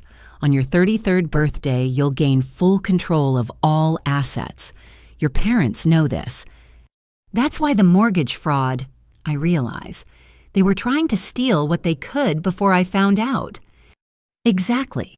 Robert Steinberg was supposed to destroy evidence of the trust before maturity, make it seem like a clerical error that it was never distributed. Your arrest of them disrupted that plan. He's still their lawyer, I point out. What if he destroys documents now? Patricia smiles. Everything's been digitally archived with multiple law firms in Singapore and Switzerland. I might have been exiled, but I wasn't naive. I've been protecting your interests from afar. Why, I ask, you didn't have to do any of this? Because your grandmother asked me to, she says simply, and because family should mean something more than shared DNA and mutual exploitation. You deserved better, Lena. You still do. We spend another hour going through documents. Patricia explains how the trust works, how the company operates, what steps need to happen for me to claim my inheritance. It's a crash course in wealth I didn't know I had. Your parents will fight this, she warns. They've had 7 years to create false narratives about the estate, but the paper trail is clear. Legal forensic accounting will expose everything. Add it to the pile, I say, exhaustion creeping in. Identity theft, fraud, corporate espionage, and now trust theft. At what point does it stop being family drama and start being organized crime? About 6 years ago, Patricia says dryly. Your parents crossed that line long before you realized it. As we prepare to leave, she hands me one last envelope. This came to the company last month addressed to you. I think it's from someone who owes Tyler money looking for leverage. I didn't open it. The envelope has no return address, just my name in block letters. Inside, photographs of Tyler at various gambling establishments, meeting with men who look like they break kneecaps professionally. The last photo shows him signing something while a man counts cash in the background. A sticky note is attached. Your brother owes us $300K plus interest. Family pays family debts. You seem like the only one with money. Be smart. My blood runs cold. Marcus immediately takes the photos, calling it in to Sarah and Detective Martinez. This is witness intimidation, he states. They're trying to transfer his debt to you. Can they do that, I ask. Legally, no. But these aren't people who care about legal, Marcus replies. We need to enhance your security immediately. Patricia looks stricken. I didn't realize. I thought it was just angry creditors, not actual threats. It's not your fault, I assure her, though my hands shake. One more thing to handle. At least now I apparently have the resources to protect myself. You have more than resources, Patricia says firmly. You have truth. Your grandmother made sure of that. Every document, every financial record, every legal safeguard. She knew this day would come. As Marcus escorts me to my car, I clutch the portfolio containing proof of my stolen inheritance. In 8 weeks, I'll be a millionaire. But first, I have to survive my brother's gambling debts, my parents' legal revenge, and whatever else crawls out of the woodwork. You okay? Marcus asks, noting my pale face. My entire life has been a lie. I answer. My parents stole my inheritance while crying poverty. My brother gambled it away while I funded their lifestyle, and now organized crime thinks I'm their next target. So no, not really okay. But you're fighting back, he observes. That takes guts. Or stupidity, I mutter. No, he says firmly. I've seen plenty of family fraud victims. Most never fight back. They accept the abuse, internalize the guilt, let it continue. You're breaking the cycle. That's brave. As we drive back to my apartment, I think about my grandmother. She saw this coming, planned for it, tried to protect me from beyond the grave. The trust wasn't just money. It was her way of ensuring I'd eventually have the power to fight back. My phone rings. It's Sarah Winters. Lena, I've reviewed the documents Patricia provided. This is massive.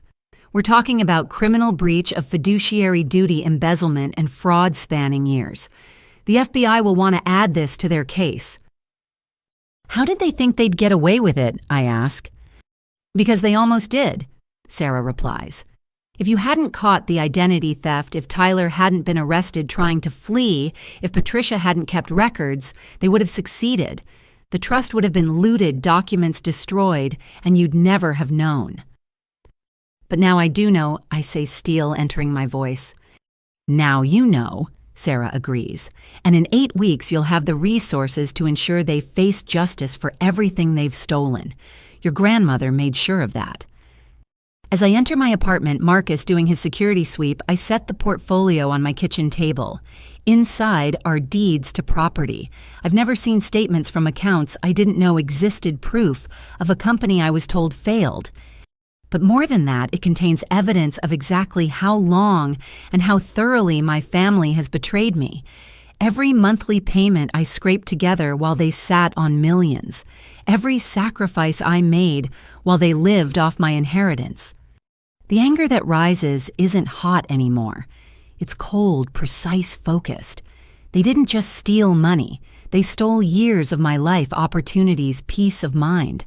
They watched me struggle and sacrifice while sitting on wealth that belonged to me. 8 weeks until I control everything.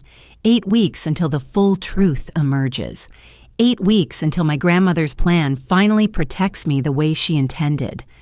I pick up the letter she wrote, reading the final paragraph. My dear Lena, by now you know the truth about those who share your blood. But remember, family isn't just about genetics. It's about love, protection, and truth. Find your real family, the ones who support rather than exploit.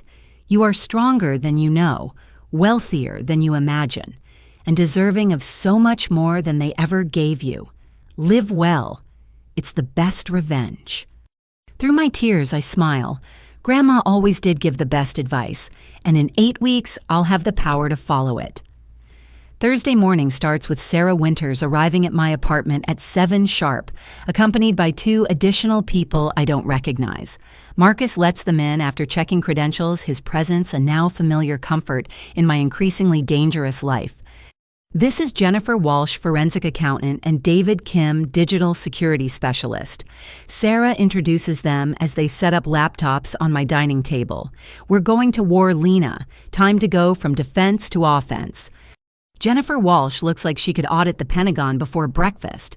Sharp suit, sharper eyes, and an air of someone who finds hidden money the way others find loose change in couches. David Kim, younger and dressed in Silicon Valley casual, has already started scanning my apartment with some kind of electronic device. Your apartment's clean, David announces. No surveillance devices, but your phone and laptop need immediate security upgrades. If your family's been this systematic, we have to assume they've tried digital surveillance too. While he works on my devices, Jennifer spreads financial documents across the table like a general planning a campaign. Based on Patricia's documentation and what we've uncovered about the trust, your parents and Robert Steinberg have stolen approximately $1.6 million over 7 years, she states. But that's just the beginning. I've found shell companies, hidden accounts, and property transfers that suggest a much larger scheme. Shell companies. I sink into a chair accepting coffee from Sarah. 3 so far, all registered in Delaware with your forged signature as a board member. Jennifer pulls up corporate documents on her laptop. They've been using these to launder money from your trust through fake consulting fees and property management charges. Sarah adds, this elevates the charges from simple fraud to racketeering. The FBI's going to have a field day with this. My phone now secured by David buzzes with a text from Emma. Found more docs in Dad's home office, sending photos. Also, Mom's lawyer says Dad owes more than gambling debts. He borrowed from bad people for investments that failed. The photos arrive showing loan documents with interest rates that make my stomach turn. 30% monthly compounding. Names like Sal's Investment Group and Morrison Emergency Capital. Mob loans. David states flatly, looking over my shoulder. Your brother borrowed from organized crime. No wonder they're threatening you. Can we use this? I ask Sarah. Everything helps build the pattern, she confirms. But first, we need to secure your inheritance before they can steal more. Patricia's emergency filing hit the court system this morning. Robert Steinberg has 72 hours to respond. He's probably shredding documents as we speak, I mutter. Jennifer smiles coldly. Let him. I've already subpoenaed 5 years of records from banks, brokerages, and the property management companies. Paper shredders can't destroy digital footprints. We spend the next 3 hours building what Sarah calls the war room.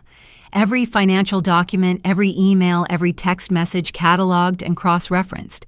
Jennifer discovers 2 more properties purchased with trust funds, but titled in my parents' names. David uncovers a digital trail of Tyler accessing my personal accounts going back 3 years. He installed keylogger software on your devices during family dinners, David explains, showing me the evidence. Every password you typed, every account you accessed, he could see. That's how they stayed ahead of you. The violation feels fresh again. Every private moment, every personal communication potentially monitored by my brother. Can we prove this? Already documented, David confirms. The software leaves traces. It's another federal crime to add to his collection. Detective Martinez calls with an update. Tyler's trying to make a deal. Says he has information about larger financial crimes in exchange for reduced charges. He's trying to flip on our parents, I ask. Seems like it. His lawyer hinted at documentation hidden from previous investigations. We're listening, but making no promises. Sarah immediately objects. Don't let him minimize his role. He's the one who committed corporate espionage and took mob loans. The parents are guilty, but he's the dangerous one.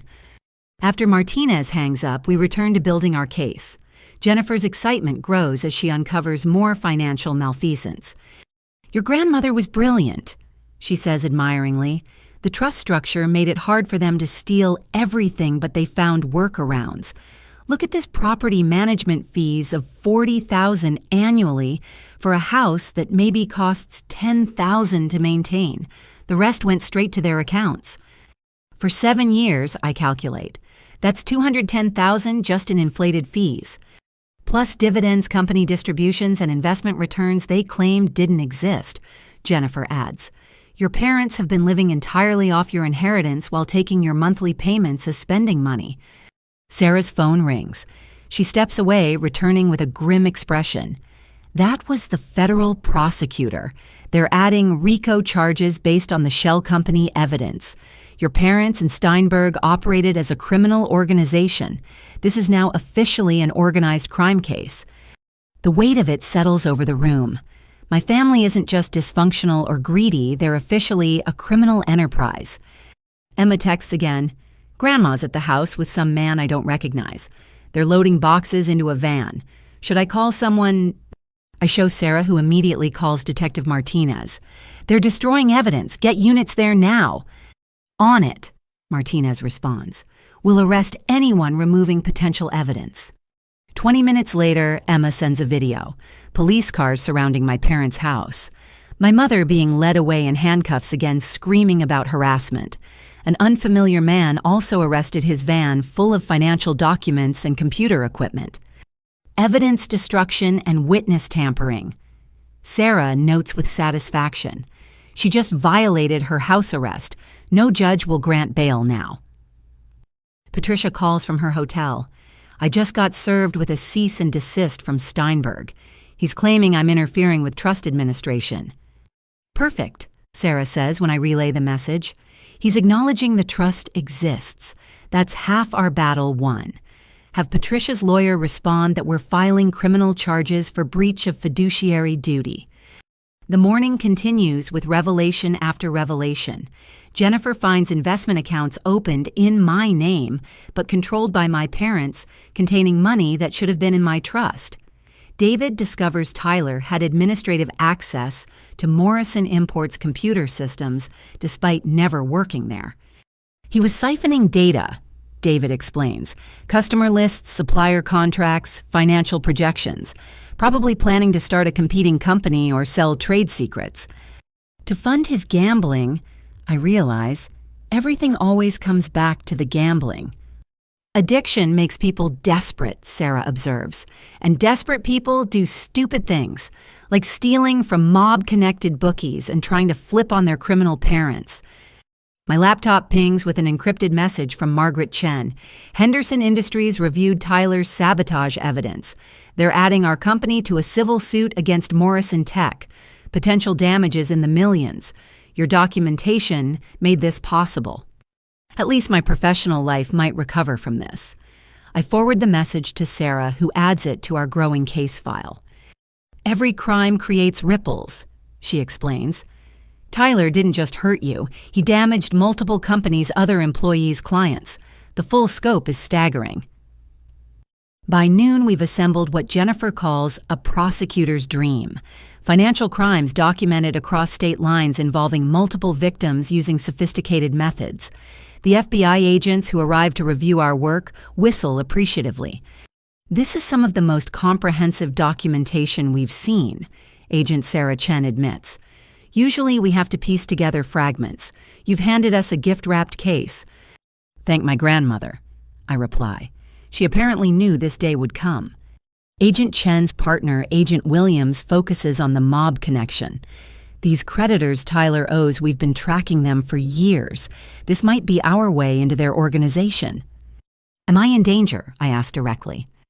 Yes, he answers without sugarcoating, but we're going to make it very public that you're cooperating with federal authorities and that any harm to you would bring massive law enforcement response.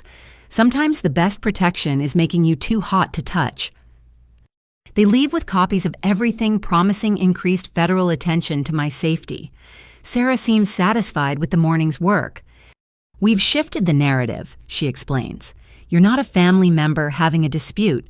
You're a victim of organized crime cooperating with federal authorities. That changes everything. Jennifer continues her forensic accounting, occasionally making delighted sounds as she uncovers new financial crimes. Your parents were so arrogant. They barely tried to hide the later thefts, probably figured you'd never find out. Or that I'd be too broken to fight back if I did, I add quietly. David looks up from his laptop.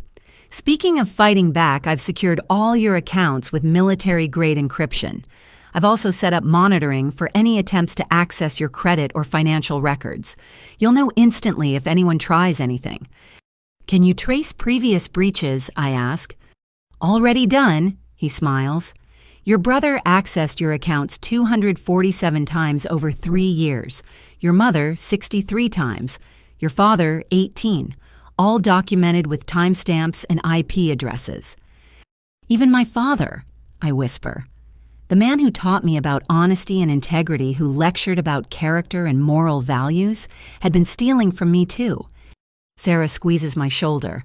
I know it hurts, but every betrayal we document is another nail in their legal coffin. They chose this path. You're just illuminating it.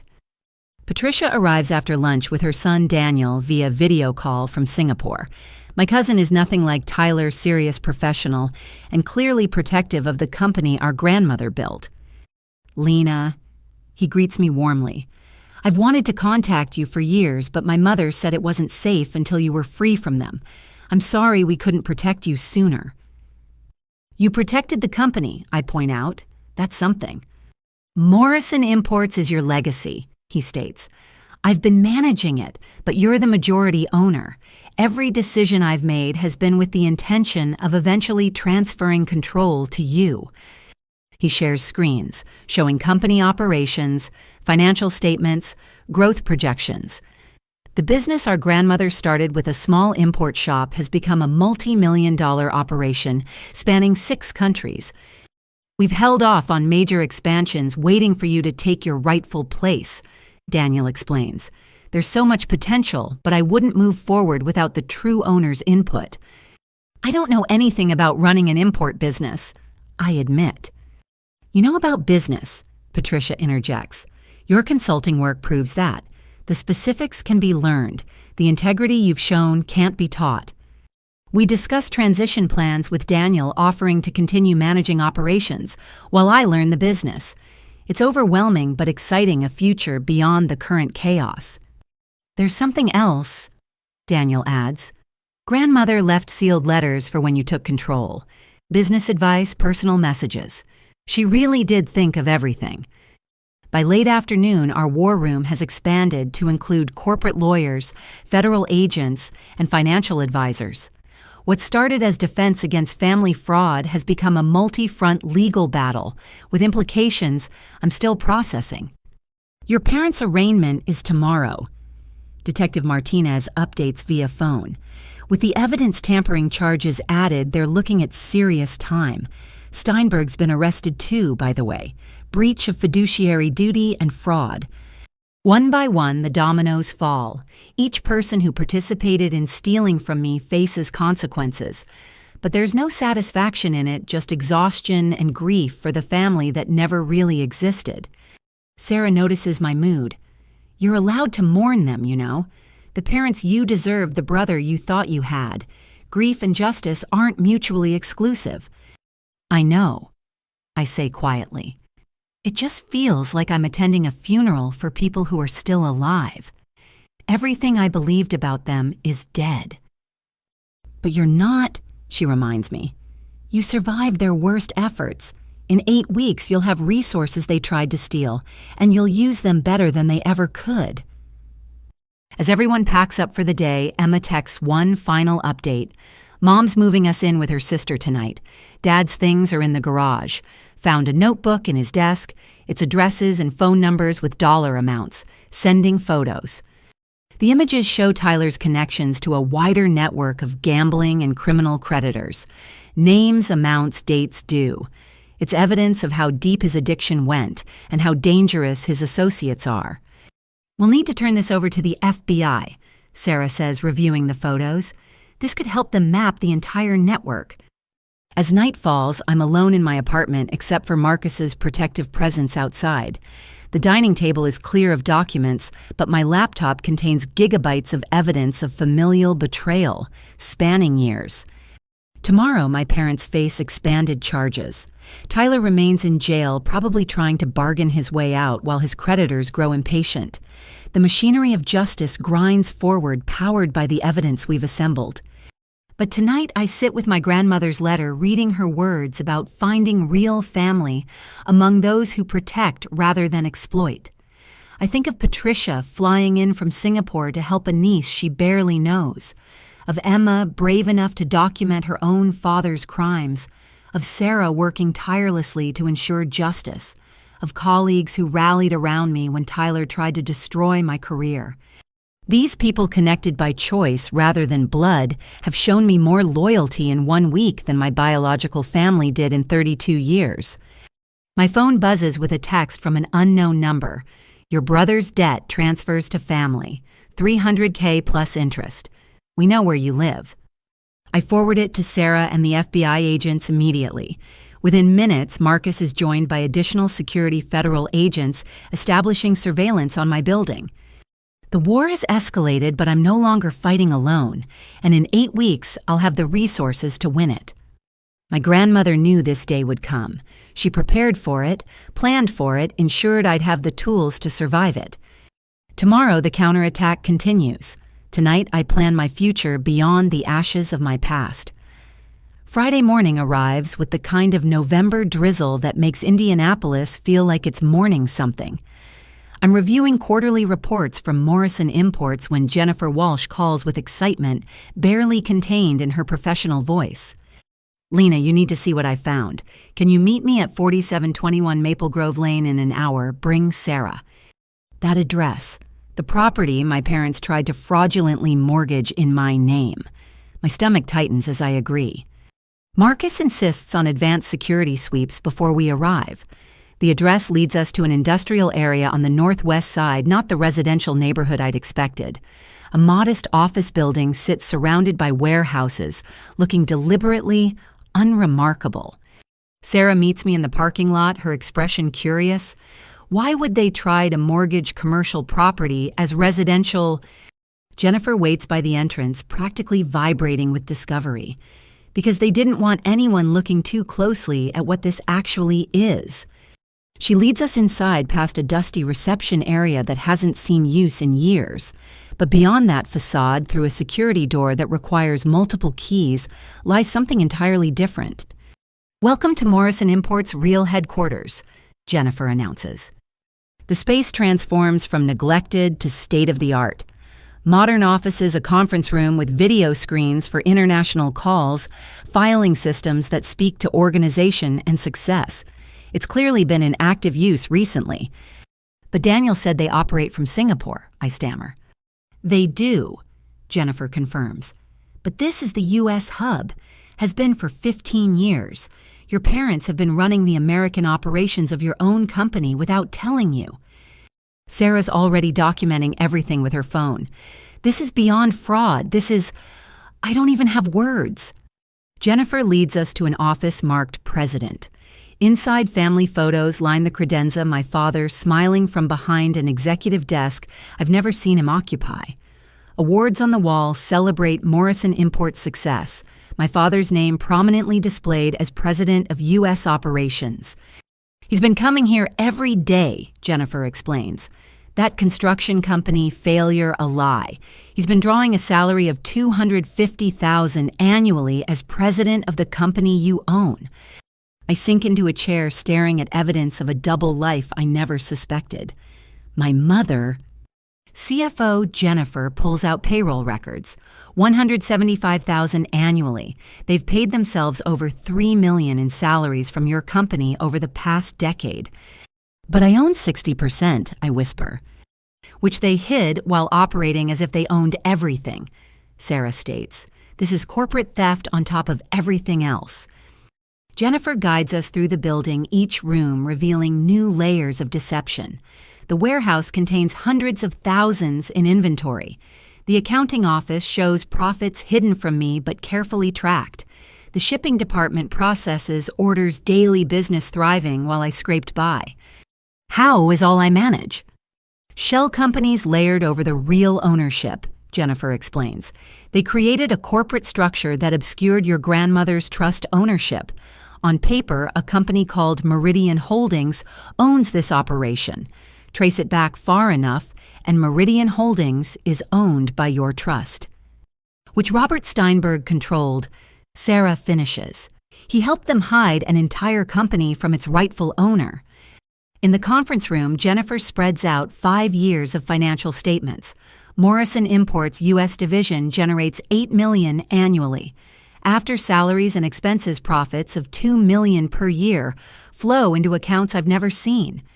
Where did the profits go? I ask, though I suspect the answer. Dividends to Meridian Holdings, which paid management fees to 3 consulting companies. Jennifer traces the money flow. Those consulting companies owned by your parents and Tyler. They've been paying themselves from your profits 4 different ways. Sarah's on the phone with the FBI, adding corporate theft and embezzlement to the growing list of charges. I wander the offices in a daze, seeing evidence of the business life my family lived while telling me they were destitute. Tyler's office stops me cold. Unlike my father's traditional space, this screams new money. Gaming setup, expensive electronics, signed sports memorabilia. A nameplate reads, Vice President of Strategic Development. He worked here too, I asked Jennifer. 100,000 salary plus bonuses tied to performance metrics that seem to always max out. She shows me payroll records. He'd work a few hours weekly, mainly using company resources for personal trading. We found evidence he tried to use company accounts for gambling before your father stopped him. So Dad drew the line at Tyler stealing from the company but not from me, I observe bitterly. The company was their golden goose, Sarah says, returning from her call. They couldn't let Tyler kill it. You, on the other hand, were just supposed to never find out. A door we haven't opened leads to a smaller office. Inside, dust covers everything as if frozen in time. The nameplate reads, Eleanor Morrison Founder. Grandma's office. I breathe, touching the desk reverently. Unlike the others, this space feels honest. Photos of family before the greed took hold, business plans in her handwriting, a vision board showing plans for ethical importing fair trade, supporting women entrepreneurs in developing countries. They kept her office but betrayed everything she stood for, I say quietly. Jennifer pulls a ledger from the desk. Original incorporation documents. Your grandmother started this with $5,000 and a dream. Built it into something worth millions. Left it to you and they stole it. Sarah documents everything. This changes our entire case. We're not talking about hundreds of thousands anymore. The theft totals in the millions. The IRS will be very interested in how they reported this income. They probably didn't, Jennifer speculates. Corporate tax returns show the company paying taxes, but I bet personal returns don't reflect their full income. Add tax evasion to the charges. We spend hours cataloging evidence. Employee records show a staff of 12 all believing they work for my parents. Contracts with major retailers carrying Morrison Imports products I've never heard of. Banking relationships spanning decades. I need air, I finally say, overwhelmed. Outside, the drizzle has become rain. I stand in it, letting the cold water ground me in reality. My entire adult life has been shaped by lies about family poverty, while they ran a multi-million-dollar operation I actually owned. Sarah joins me, umbrella in hand. You okay? They had me living in poverty while stealing millions from my own company. I laugh, but it sounds hollow. I ate ramen for months to send them money while they drew executive salaries from my business. Now you know, she says simply, and in 7 weeks you'll control it all. The question is, what will you do with it? Before I can answer, Marcus signals urgently from the parking lot. A van has pulled up several men getting out despite the rain. They don't look like they're here for legitimate business. Inside now, Marcus orders, hand on his weapon. We retreat into the building, Jennifer locking doors behind us. Through security cameras, we watch the men circle the building, testing entrances, clearly searching for something or someone. Tyler's creditors, I guess. Probable, Salson. Marcus confirms, already calling for backup. They might know he worked here, think there's money hidden. Sarah adds, or they know you own it and want to send a message. We watch tensely as police arrive, the men scattering before officers can approach. One leaves something on the doorstep, a manila envelope that bomb squad will have to clear before we can retrieve it. This is escalating, Marcus observes. They're getting bolder. 2 hours later, after the building's been cleared and the envelope deemed safe, we see what they left. Photos of me entering my apartment, at the grocery store, at the bank. Surveillance showing they've been watching. A note, $300K by Sunday or we come collecting. Family debts are family problems. They're trying to intimidate you into paying Tyler's debts. Sarah states the obvious. This is witness tampering on top of everything else. Detective Martinez arrives with federal agents taking the evidence and surveillance footage. We're close to arrests on the gambling ring. Your brother's cooperation is helping, but these guys don't go down easy. What do you recommend? I ask. Vary your routines. Increase security. Don't go anywhere alone. She pauses. And consider temporary relocation. You're too exposed at your apartment.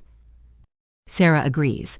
My firm has a corporate safe house for witnesses in financial crimes cases. Full security, untraceable location. You could work on the case without constantly looking over your shoulder. The idea of being driven from my home by my brother's gambling debts adds insult to endless injury. But pragmatism wins over pride. Fine, I agree. But first we finish documenting this place. We work until evening, Jennifer discovering more financial crimes with each filing cabinet. The legitimate business my grandmother built has been twisted into a vehicle for fraud, tax evasion, and money laundering. Final tally, Jennifer announces as we prepare to leave. Your parents and Tyler have stolen approximately $4.7 million over 15 years through salary, false dividends, embezzlement, and fraudulent management fees. That's not counting the trust theft. $4.7 million, I repeat numbly. While I couldn't afford health insurance, Daniel calls from Singapore as we're leaving, having heard about our discovery. I knew they were hiding something, but not this scale. Lena, I'm so sorry. I should have investigated harder. You protected what you could, I assure him. Without you maintaining the Singapore operations, they'd have stolen that too. When you take control, we'll merge operations properly, he promises. Full transparency, ethical practices, everything your grandmother intended. This company can be great again under its rightful owner. As Marcus escorts me to the safe house, I think about the building we're leaving behind. A monument to greed and deception, but also to my grandmother's success. She built something valuable enough to steal strong enough to survive their theft. In 7 weeks, I'll walk into that building as its acknowledged owner. I'll sit at her desk, honor her vision, run the company with integrity they abandoned. The safe house is a modest townhouse in a quiet suburb, unremarkable except for subtle security measures. Inside, it's comfortable but impersonal. Sarah helps me settle in while Marcus coordinates with the security team. This is temporary, Sarah reminds me. Once the immediate threats are handled, you'll reclaim your life. Which life? I ask.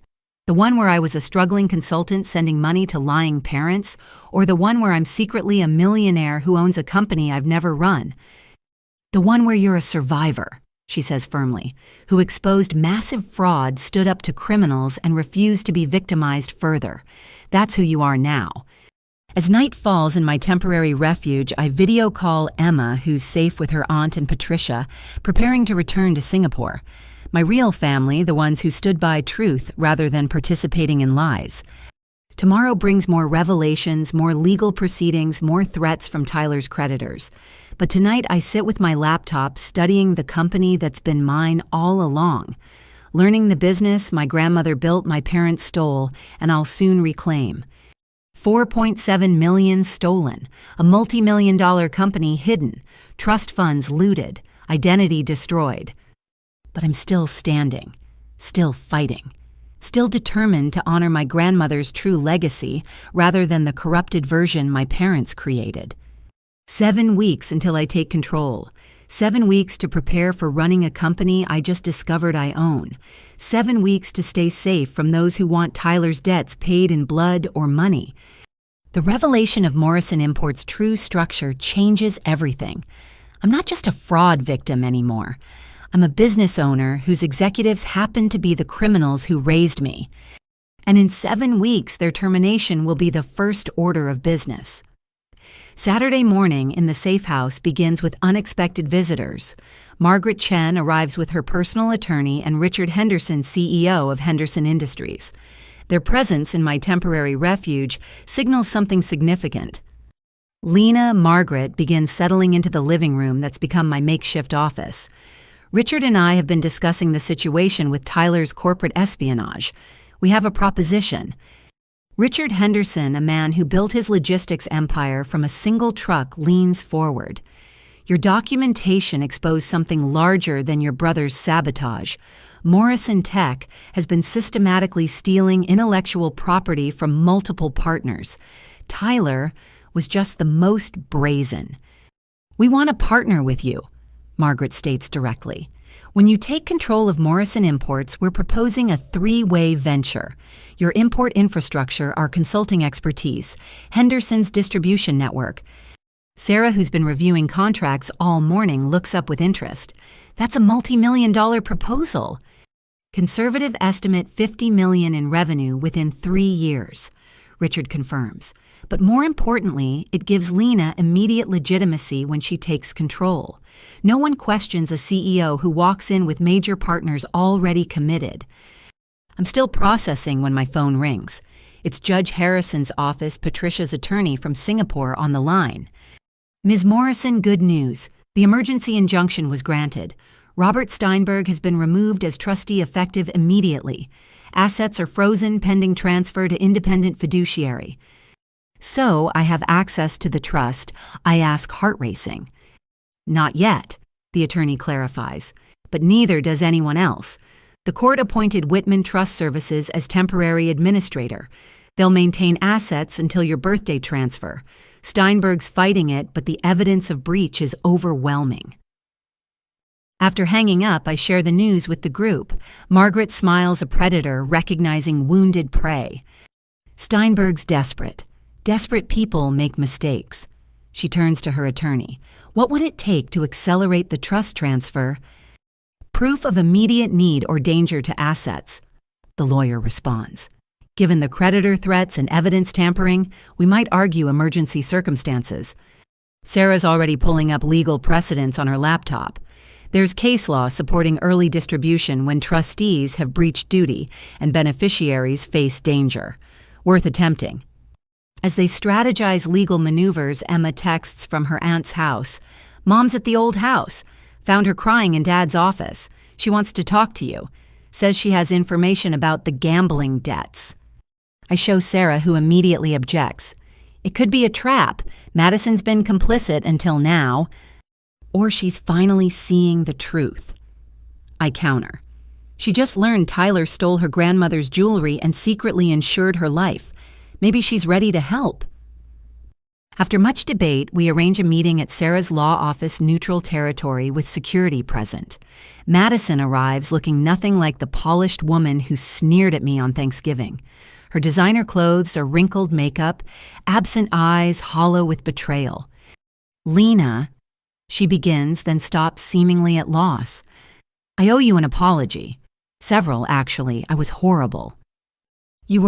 I agree, not ready to offer easy absolution. I found something. She continues, pulling out a tablet. Tyler's real books, not the sanitized versions he showed me, but the actual records of what he owes and to whom. Sarah and I exchange glances as Madison opens encrypted files. The numbers are staggering. $300,000 to Sal's organization, another $200,000 to a group called Northside Capital, $50,000 to someone listed only as the Hammer. Total debt $780,000, Madison summarizes. With interest compounding daily, he owes more than our house is worth. Why show me this, I ask? Because they've threatened our children, she says quietly. Notes at Benjamin's preschool. Emma followed home from school. They want their money and they don't care who they hurt. Sarah's already calling Detective Martinez with this new information. I study Madison seeing fear crack through her entitled facade. There's more, Madison continues. The 24/7 gym Tyler claimed to visit. It's a gambling front. High-stakes poker in the back rooms. He lost $50,000 there last month alone. She shows photos from Tyler's phone, synchronized to her cloud without his knowledge. Images of him at gaming tables with dangerous-looking men, signing markers he could never cover. I was willfully blind, Madison admits. The lifestyle, the money, I didn't want to know where it came from. But I won't let my children pay for our greed. Margaret, who's been quietly observing, speaks up. Madison, would you testify about Tyler's gambling connections? It would help the federal case.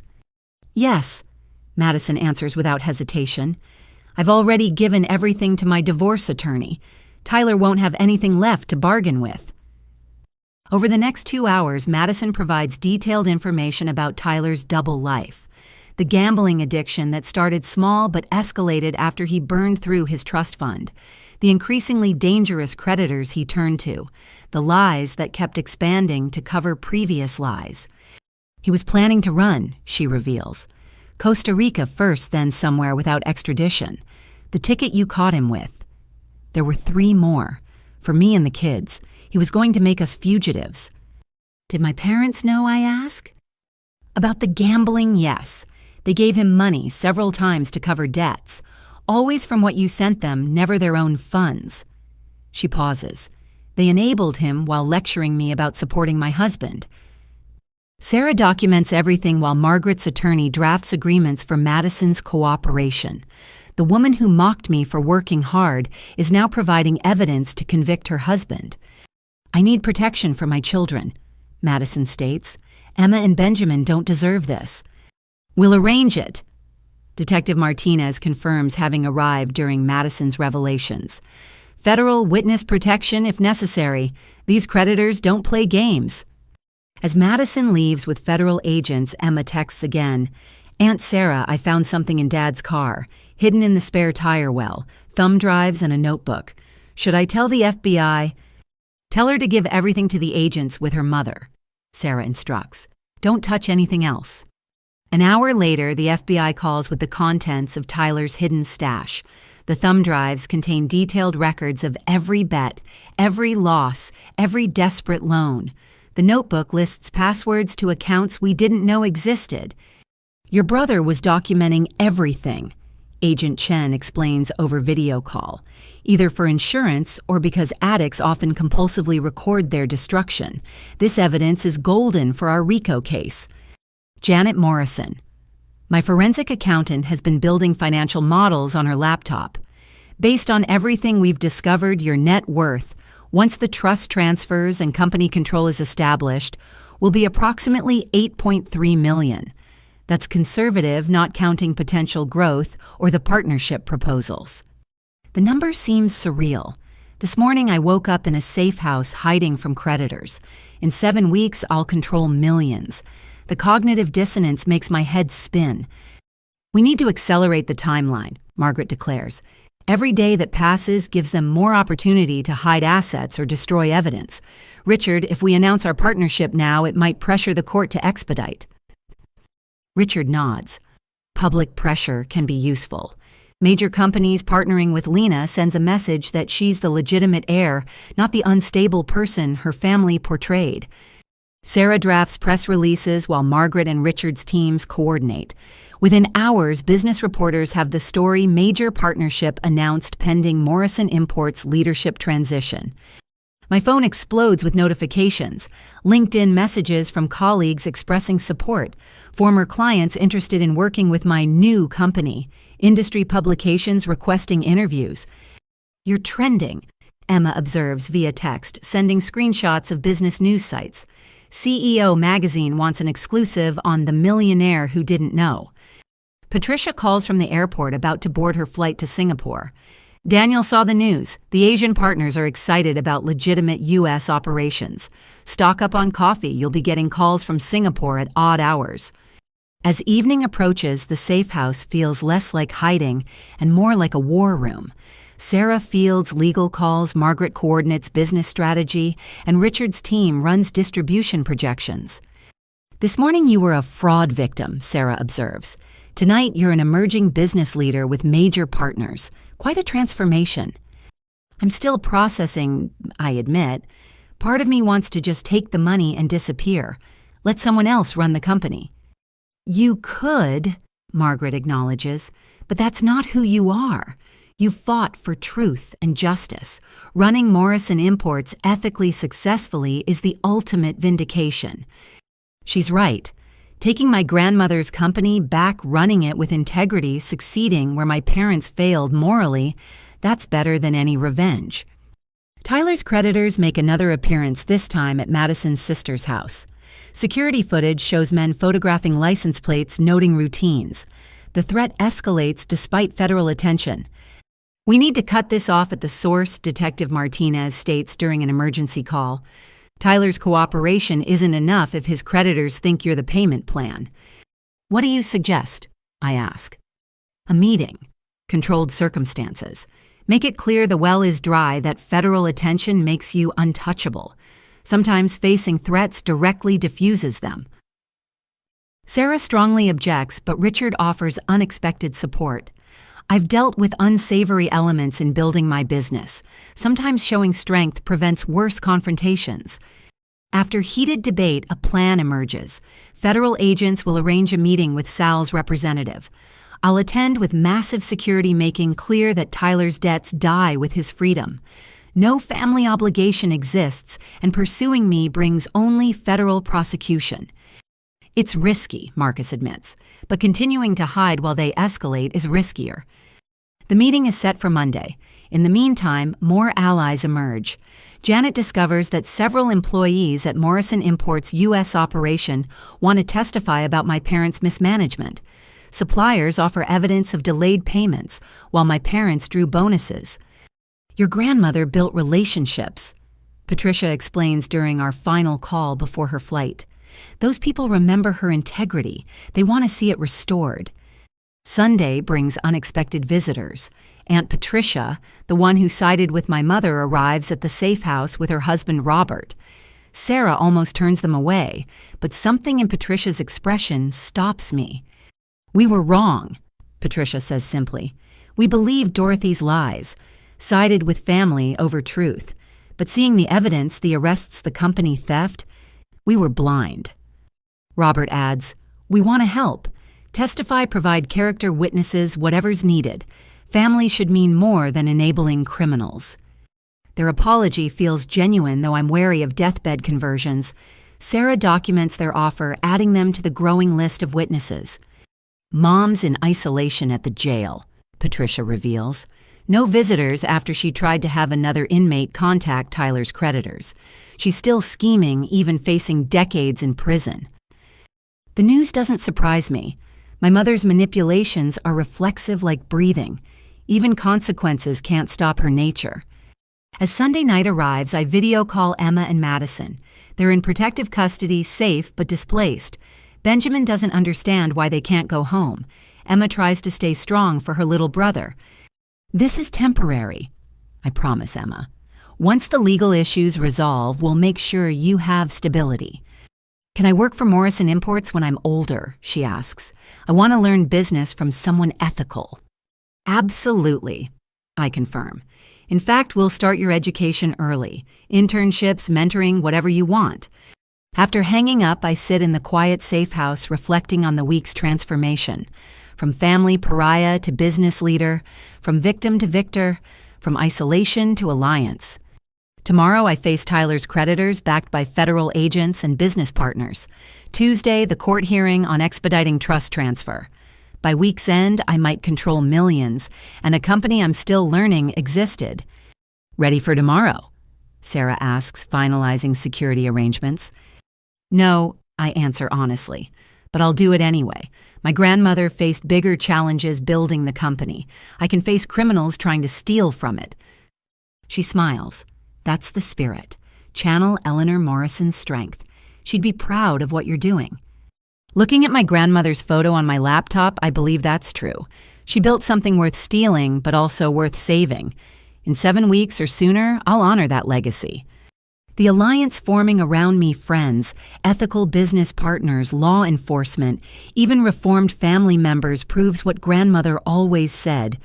Real family isn't about blood.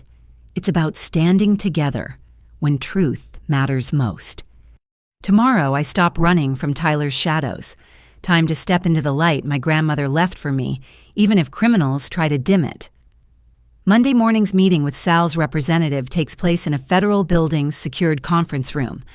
I'm surrounded by FBI agent Sarah at my right side, Marcus positioned strategically behind me. Across the table sits Vincent Vinny Torino, wearing an expensive suit that can't hide the danger beneath. Ms. Morrison. He begins, voice smooth like oil over gravel. We have a problem. Your brother owes significant debts. In our world, family obligations extend beyond individual responsibility. In the legal world, Sarah interjects, they don't. Tyler Morrison's debts are his alone. Vinny's smile doesn't reach his eyes. Legal worlds and real worlds don't always align. $780,000 plus interest. Someone pays. Agent Chen leans forward. Mr. Torino, you're being recorded. Any threats against Ms. Morrison will result in immediate federal charges. No threats. Vinny raises manicured hands. Just explaining business realities. Tyler promised payment from family resources, made guarantees based on inherited wealth. Stolen inherited wealth, I correct. Currently frozen by federal investigation. Even if I wanted to pay, which I don't, the money's inaccessible. Vinny studies me with reptilian calculation. You're about to inherit millions. Surely family peace is worth a small percentage.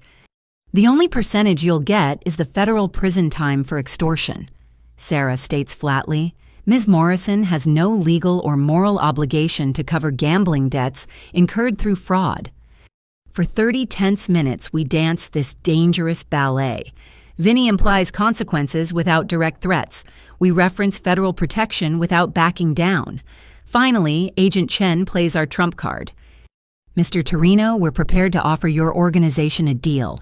Full immunity for testimony against Tyler Morrison and his gambling network. Or continue pursuing Ms. Morrison and face RICO charges that will destroy your entire operation. Vinny's composure cracks slightly. You're offering us a deal to flip on a debtor. We're offering you a lifeline, Agent Chen clarifies. Tyler's been documenting every transaction. We have enough to prosecute everyone he's dealt with. Cooperate and walk away clean. Persist in threatening Ms. Morrison and lose everything. The calculation in Vinny's eyes shifts. Criminals understand self-preservation above loyalty. I'll need to consult with my associates. You have 48 hours. Agent Chen slides a card across the table. After that arrest warrant's issue, choose wisely. After Vinny leaves, I finally breathe properly. Will they take the deal? Probably, Agent Chen admits. Testifying against Tyler costs them nothing. Pursuing you risks everything. Math favors cooperation. By afternoon, the morning's drama seems almost quaint compared to what unfolds next. A reporter from the Indianapolis Star investigative journalist, Maria Rodriguez, publishes an expose that shakes the city's business community. $1 million fraud. The Morrison family's web of deception sprawls across the front page, online editions, and social media. Maria interviewed dozens of sources painting a devastating picture of systematic theft spanning decades. Sarah reads excerpts aloud in the safe house. What emerges is a portrait of unfathomable greed. While daughter Lena Morrison supported what she believed were struggling parents, they lived lavishly off her stolen inheritance, operated her company without her knowledge, and attempted to destroy her career when she threatened their scheme. My phone explodes with notifications. Former clients expressing shock and support, industry colleagues offering assistance, complete strangers sharing their own stories of family financial abuse. "You've become a symbol," Margaret observes, scrolling through social media responses. "People relate to family betrayal even if not at this scale." Then comes the interview request that changes everything. 60 Minutes wants an exclusive. The producer promises fair coverage focusing on financial abuse awareness rather than sensationalism. "This could help," Sarah muses. "Public opinion matters for jury pools. Humanizing you counters your family's victim narrative." After much debate, I agree. The interview will tape Thursday, air Sunday. My first public statement beyond legal documents.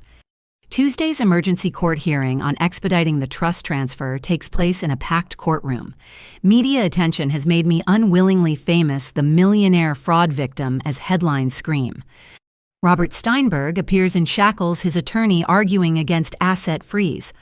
My client has served this family faithfully for decades. These allegations are misunderstandings blown out of proportion by a disgruntled beneficiary. Judge Catherine Warner, known for her no-nonsense approach to financial crimes, reviews evidence with sharp attention. Patricia testifies via video link from Singapore, detailing attempts to protect the trust. Daniel provides company records showing profitable operations hidden from me. Then comes the most damaging testimony. A whistleblower from Steinberg's firm paralegal Linda Patterson reveals decades of fraudulent trust administration. Mr. Steinberg instructed us to alter documents, hide distributions, and create false reports showing trust assets depleted. She testifies voice shaking but determined. He said the beneficiary was too stupid to check, and the family deserved the money more. Gasps ripple through the courtroom. Even Steinberg's attorney looks shocked by the blatant admission. Jennifer Walsh presents forensic accounting showing millions diverted from my trust. The shell company's hidden accounts and systematic theft laid out in devastating detail. Your Honor. Sarah stands for closing arguments. Every day that passes allows further asset dissipation. Ms. Morrison faces credible threats from her brother's associates who believe she has access to funds. Expediting transfer isn't just financially prudent, it's necessary for her safety. The opposition argues procedural concerns, traditional waiting periods, and bureaucratic necessities. But public attention weighs heavily. Reporters fill the gallery live tweeting proceedings. Judge Warner deliberates for only an hour. The court finds extraordinary circumstances warranting expedited action.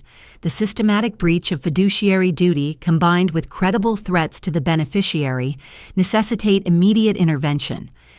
She orders trust assets transferred within 10 days, not 7 weeks. Steinberg's assets frozen pending criminal trial. Independent auditors appointed to unravel the full scope of theft. Ms. Morrison. Judge Warner addresses me directly. This court apologizes that legal systems meant to protect you were corrupted for personal gain. While we cannot undo past harm, we can ensure future justice. Leaving court through a media gauntlet, I'm peppered with questions. Sarah shields me, but one reporter's question penetrates. How does it feel to finally have the truth exposed? I pause, considering. Overwhelming. But my grandmother always said truth has its own power. I'm grateful she was right. That soundbite leads evening news, followed by analysis of family fraud, fiduciary duty, and financial abuse. Legal experts debate precedents. Financial advisors discuss protecting inheritance. Psychologists examine family betrayal trauma. You've started a national conversation.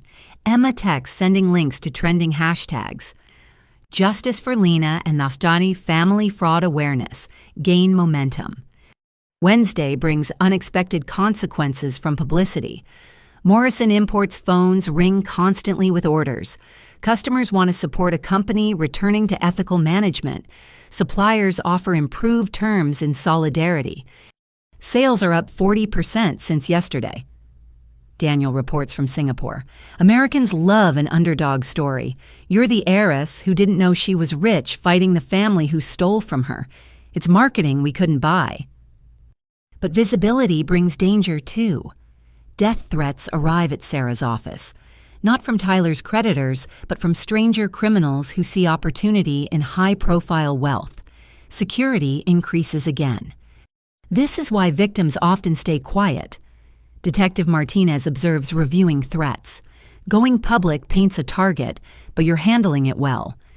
Tyler's situation deteriorates rapidly. Madison's evidence combined with his hidden records creates an airtight case. His lawyer requests a meeting hoping to negotiate a plea deal. He's willing to testify against your parents and Steinberg, the lawyer offers. Full cooperation in exchange for reduced sentence. How reduced? Sarah asks skeptically. 5 to 7 instead of 20 to 30. We consider it. Tyler's testimony would guarantee convictions, but it feels like letting him escape full accountability. Counter offer. Sarah responds. 8 to 12 minimum security with mandatory gambling addiction treatment, and he forfeits all claims to Morrison Imports or family trusts. They'll consider it. Tyler's running out of options as more evidence mounts. The gambling syndicate officially flips, providing documentation of his debts and promising testimony.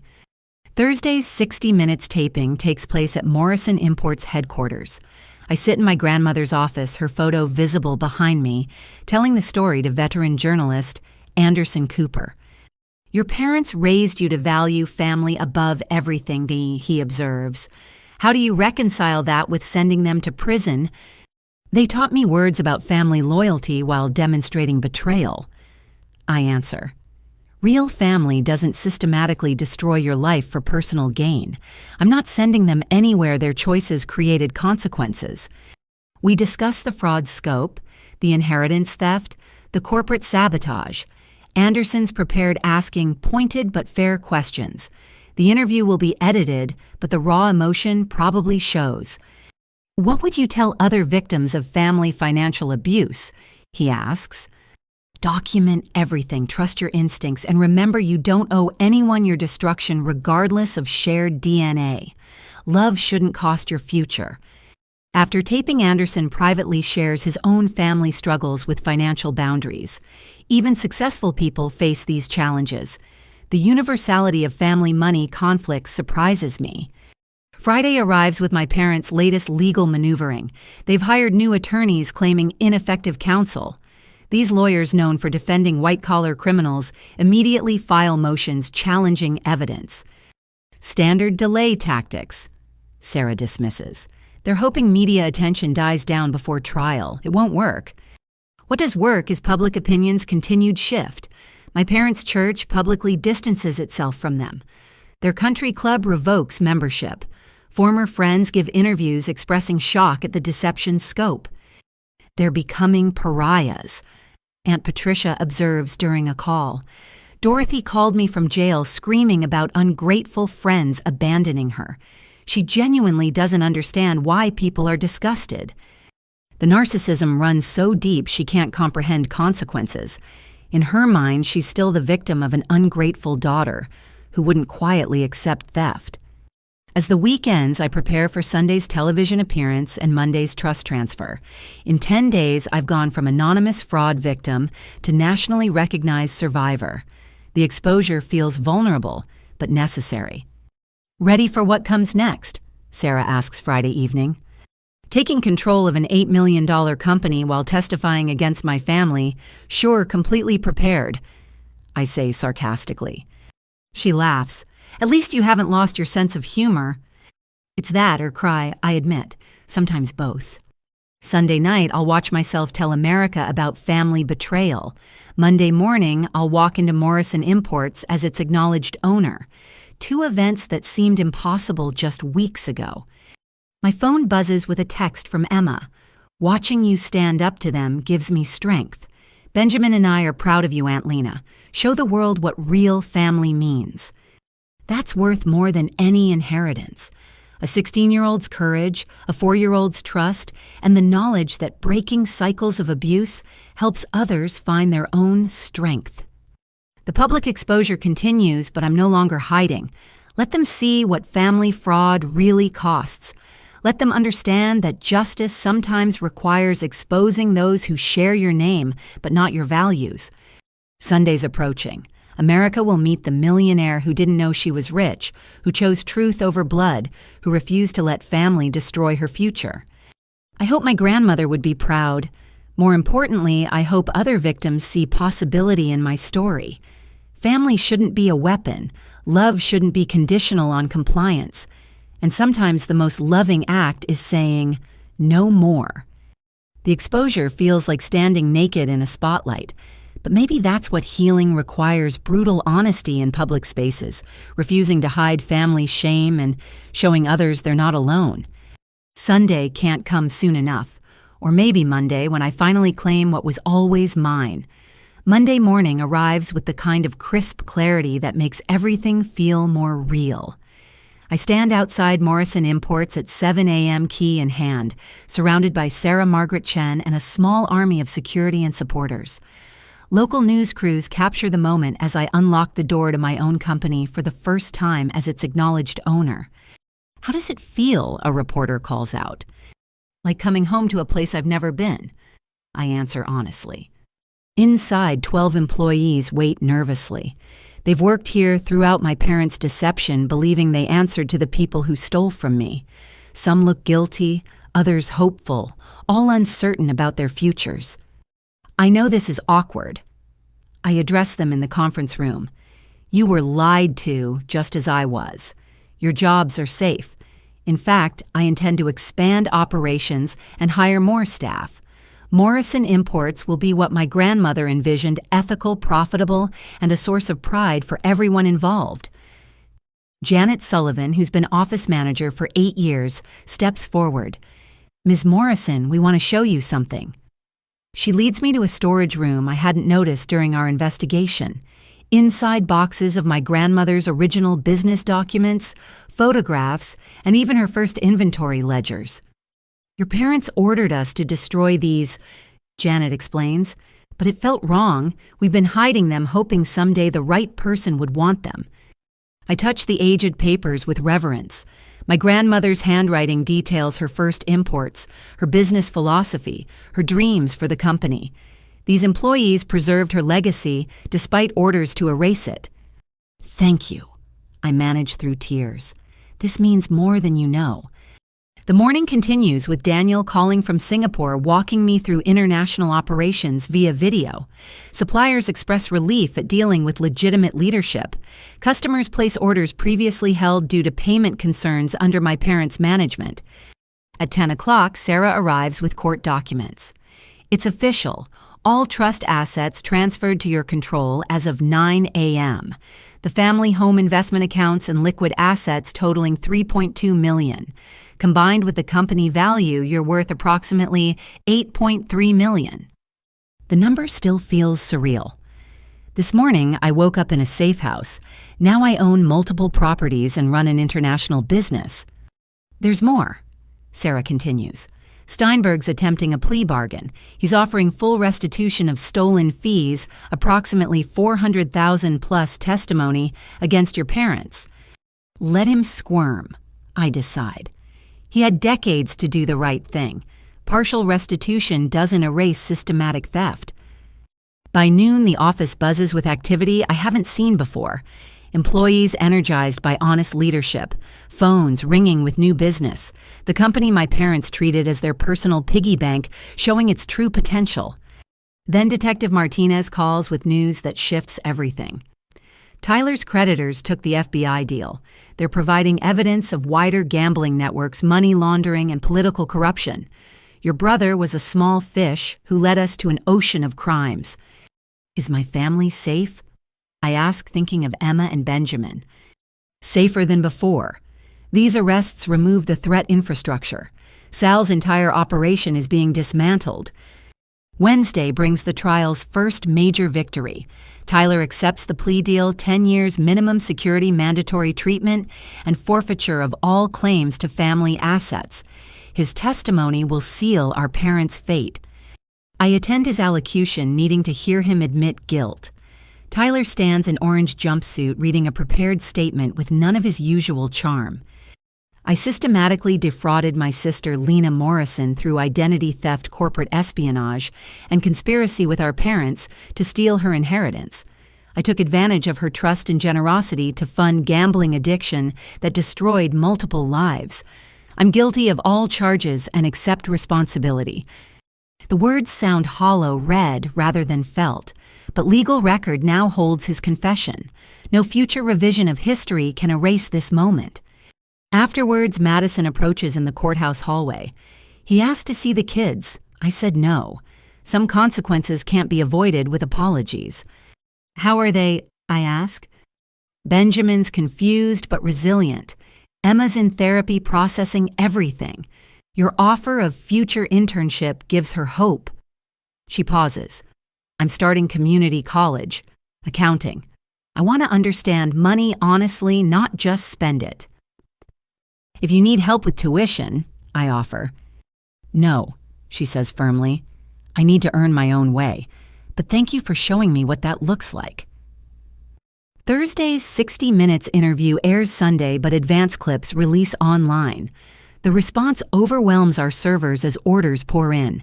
Americans love supporting businesses with stories of triumph over adversity. We need expanded warehousing, Daniel notes during our morning call.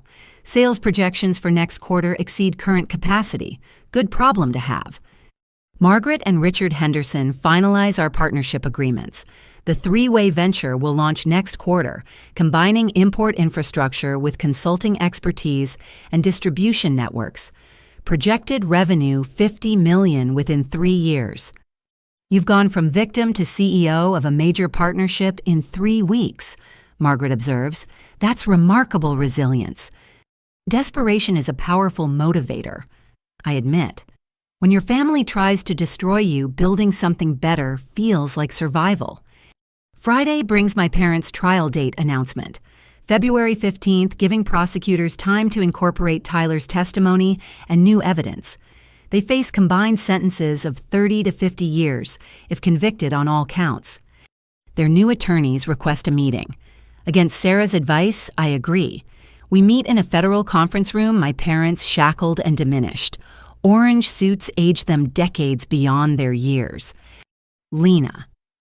My mother starts, then falters. Without her makeup and carefully styled hair, she looks fragile. We're sorry, we lost our way. You didn't lose your way, I respond evenly. You chose a path. Every forged document, every stolen payment, every lie required conscious decision. We're your parents, my father states, as if that explains everything. Biologically, yes, but parents protect their children. You systematically destroyed my life for money. That's not parenting. Their attorneys intervene with the real purpose.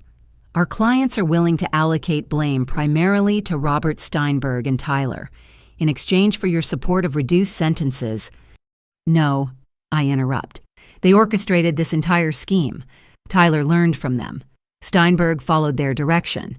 I won't help them escape accountability. My mother breaks down sobbing about destroyed family, abandoned parents, ungrateful children.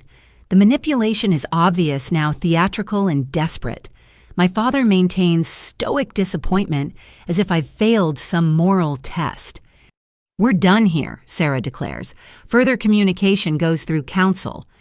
Leaving that room feels like shedding skin.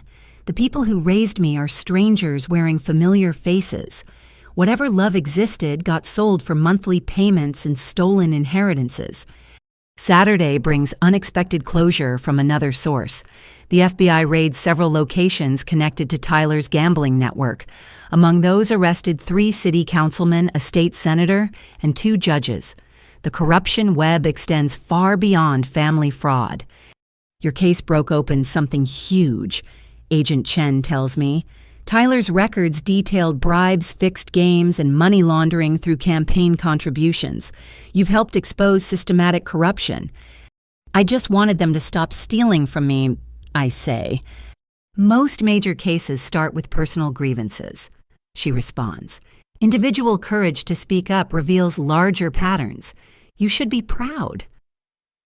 Sunday evening, I gather with my chosen family to watch 60 Minutes. Emma and Madison join via video. Patricia and Daniel watch from Singapore.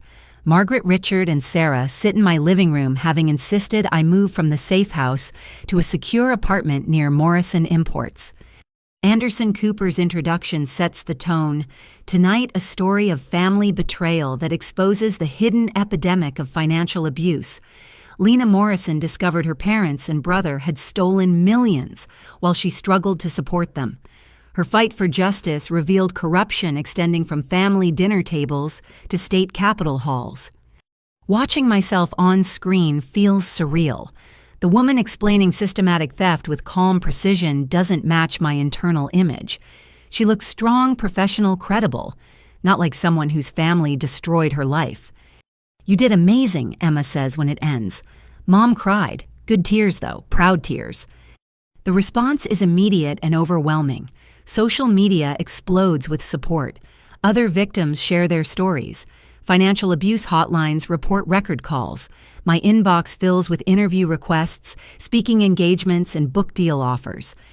"You've started something," Sarah observes. "This conversation needed to happen." As the week ends, I sit in my grandmother's office, now truly mine. The company runs better than ever.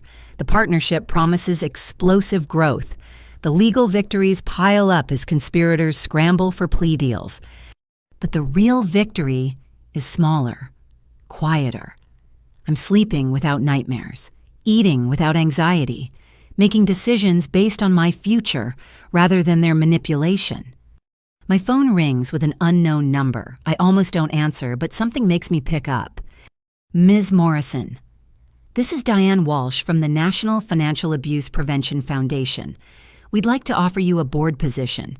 Your story and platform could help thousands of victims find their voices. I accept immediately. If my pain can prevent others suffering, perhaps some good emerges from this nightmare. Looking at my grandmother's photo, I think she'd approve, not just of reclaiming the company or exposing the theft, but of using the platform for purpose, building something better from betrayal's ashes. The legal victory feels complete. Tyler imprisoned, parents facing trial, Steinberg disbarred and charged, gambling network dismantled, corruption exposed. But the personal victory matters more. I survived their worst efforts, built alliances with people who value truth over blood, created a future they tried to steal. Tomorrow brings new challenges: running a company, testifying at trials, building the partnership, speaking for victims who haven't found their voices yet. But tonight I celebrate quietly with the family I chose, the ones who stood by truth when lies were easier, who saw strength where others saw vulnerability, who helped me discover that sometimes the best revenge isn't revenge at all. It's living well, honestly, successfully. It's becoming everything they said. I couldn't be using resources they tried to steal, surrounded by people who actually understand love. The legal victory is public record, but this personal triumph, this belongs to everyone who refuses to let family destroy their future. My grandmother was right. Family isn't about blood. It's about who shows up when truth matters most. And as I look around my apartment at these faces, chosen family, real family, I know I'm finally home. Tuesday morning brings news that shakes the foundation of everything I thought I knew about my family. Detective Martinez calls before dawn, her voice carefully controlled. "Lena, we need you to come to the station. We've discovered something during the investigation it's significant." I arrived to find FBI agents Detective Martinez and Sarah waiting with expressions that make my stomach drop. "In reviewing your parents' financial records, we found payments to a private investigator starting 35 years ago." Agent Chen begins. "We tracked down the PI. He kept meticulous records." She slides a folder across the table. Inside, photographs of a woman with 2 young children. The woman looks familiar, but I can't place her. "That's your father's first family," Detective Martinez says gently. "He was married before, had 2 children. He abandoned them when the boy was 3 and the girl was 5. The room tilts. I grip the table for stability. What? He never divorced his first wife legally. Agent Chen continues. Your parents' marriage is technically invalid, which means their claim to any marital assets is compromised, Sarah finishes. But more importantly, you have siblings who were also abandoned by your father. I stare at the photographs. A boy who looks like Tyler. A girl with my eyes. Where are they now? Michael Patterson is 38 Lives in Phoenix, runs a construction company. Sarah Patterson Wells is 36, a teacher in Tucson. They've known about you and Tyler their whole lives. Their mother made sure they knew they had half-siblings.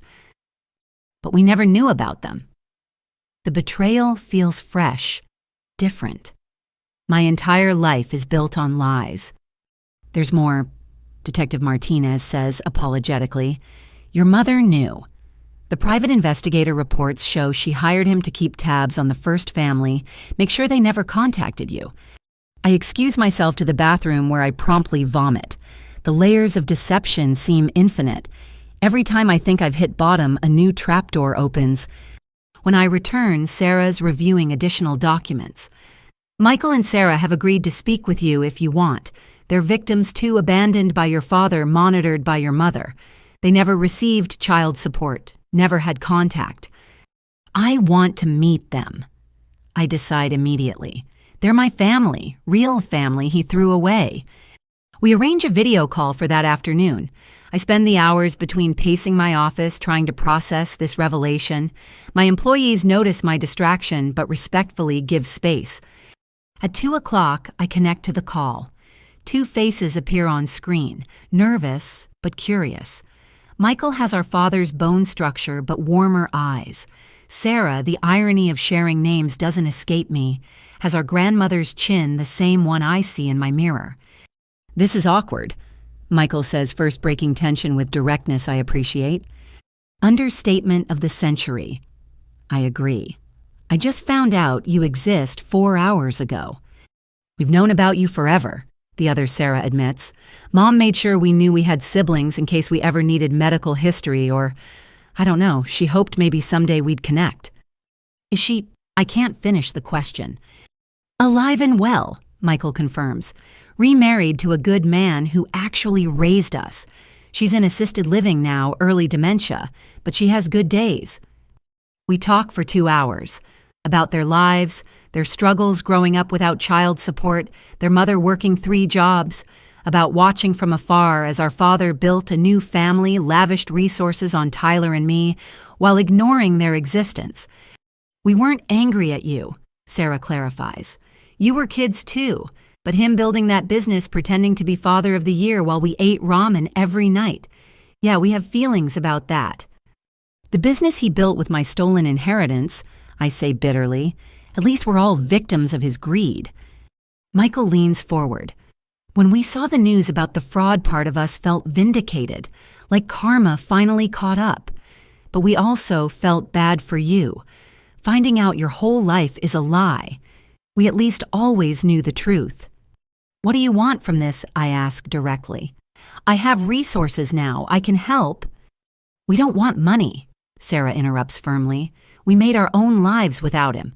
But maybe we could know each other. We're the only siblings any of us have who aren't criminals. Tyler has no idea you exist, I realize. This will destroy his worldview more than prison. Good, Michael says flatly. Let him know how it feels to discover your father's capable of erasing children. We agree to meet in person next month after the chaos settles. They share photos of their families. Michael has 3 kids. Sarah has twins. I have 5 nieces and nephews I never knew existed. After the call, I sit in stunned silence. My family tree just doubled with branches bearing better fruit than the rotten ones I've been pruning. Sarah, my lawyer, processes the legal implications. This affects your parents' trial. Bigamy, abandonment, more fraud. The prosecutor will have a field day. I don't care about that right now, I admit. I have a brother who isn't Tyler, a sister who seems genuinely kind, nieces and nephews who might actually be safe to love. Wednesday, I inform Tyler during what will be our last conversation. He's called from prison, hoping to manipulate more favorable testimony from me. Instead, I deliver truth. We have siblings, I state without preamble. Dad was married before, had 2 kids, abandoned them to marry Mom illegally. The silence stretches so long, I wonder if we've disconnected. You're lying, he finally manages. This is some trick. Michael's 38. Sarah's 36. They look like us, Tyler. Dad paid a private investigator to keep them away our entire lives. Mom knew, they both knew, and built our family on lies about being each other's first loves. No, his voice cracks. We're the family. We're the replacement family, I correct. Built on bigamy and abandoned children. Just like everything else, it's fraud. He hangs up. I hear later from Madison that he had a breakdown requiring psychiatric intervention. His worldview, built on being the golden son of a perfect family, couldn't survive the truth. My mother's reaction comes through her lawyer. She wants to meet claims she can explain. Against everyone's advice, I agree, but only with attorneys present. She enters the federal meeting room looking decades older. The orange jumpsuit hangs on her diminished frame, but her eyes still calculate, still scheme. Those children weren't real family, she begins immediately. That woman trapped your father. We gave you and Tyler legitimate lives. Legitimate? I laugh harshly.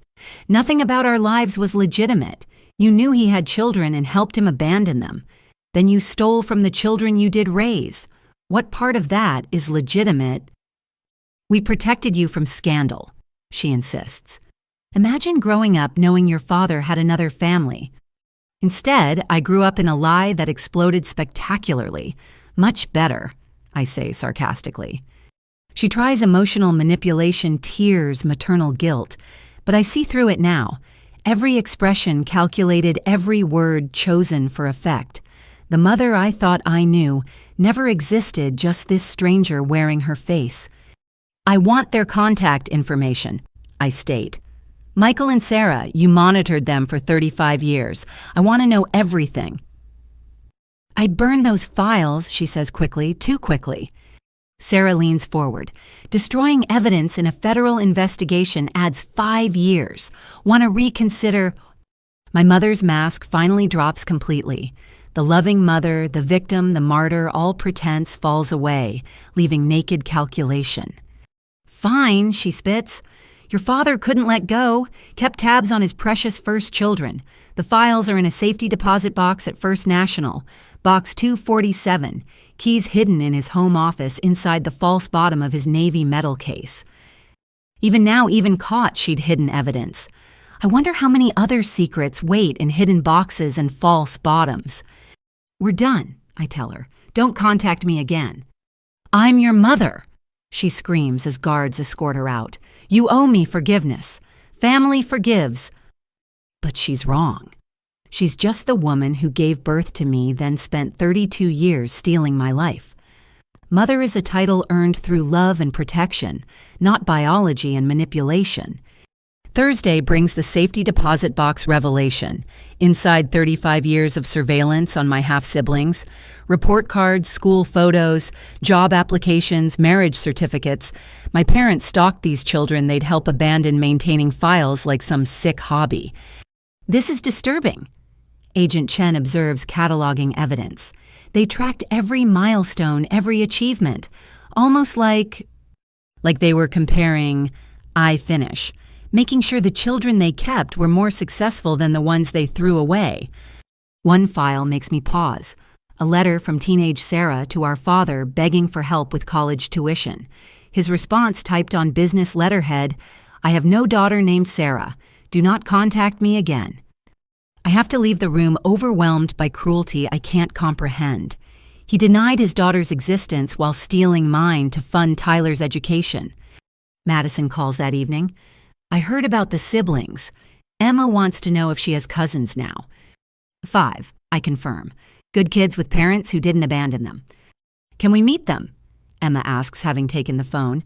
I'd like family who aren't criminals. We're working on it, I promise. Friday culminates in a family reckoning none of us expected. Michael and Sarah fly in for an emergency meeting. They've decided they want to testify at our parents' trial. "He destroyed our mother," Michael states firmly. "She never recovered from the abandonment. We want it on record what he did to his first family before he defrauded his second." "It could get ugly," Sarah lawyer warns. "Defense will attack your motives, claim you're after money." "We've been attacked our whole lives by his absence," Sarah's sister responds. "What's one more time?" Besides, Lena deserves support from family who actually understands the word. As we strategize their testimony, I marvel at the unexpected bonds forming. These siblings I never knew existed show more loyalty in days than Tyler showed in decades. Their children video call shy but excited about new cousins. Emma promises to visit during spring break. "This is weird," Michael admits over dinner, "but good weird. We always wondered what you were like, if you were happy, if he was a better father to you." "He was a terrible father to us too," I assure him, "just differently terrible." "At least we're all free now," Sarah observes. "Free to be the family he never let us be." Looking around the table at these unexpected siblings at Emma on video wearing a hopeful smile at chosen family like my Sarah, offering support, I realize the truth. My parents didn't destroy my family. They prevented me from knowing my real one. Now with their crimes exposed and consequences closing in, we're finding each other, building relationships on truth rather than lies, creating bonds from shared survival rather than manufactured perfection. The family reckoning isn't just about justice for crimes committed. It's about discovering family that was hidden, connections that were severed, and love that survived despite abandonment. My father stole from all his children in different ways. My mother helped him hide his crimes while committing her own. But their failure is our freedom. Freedom to know each other. Freedom to heal.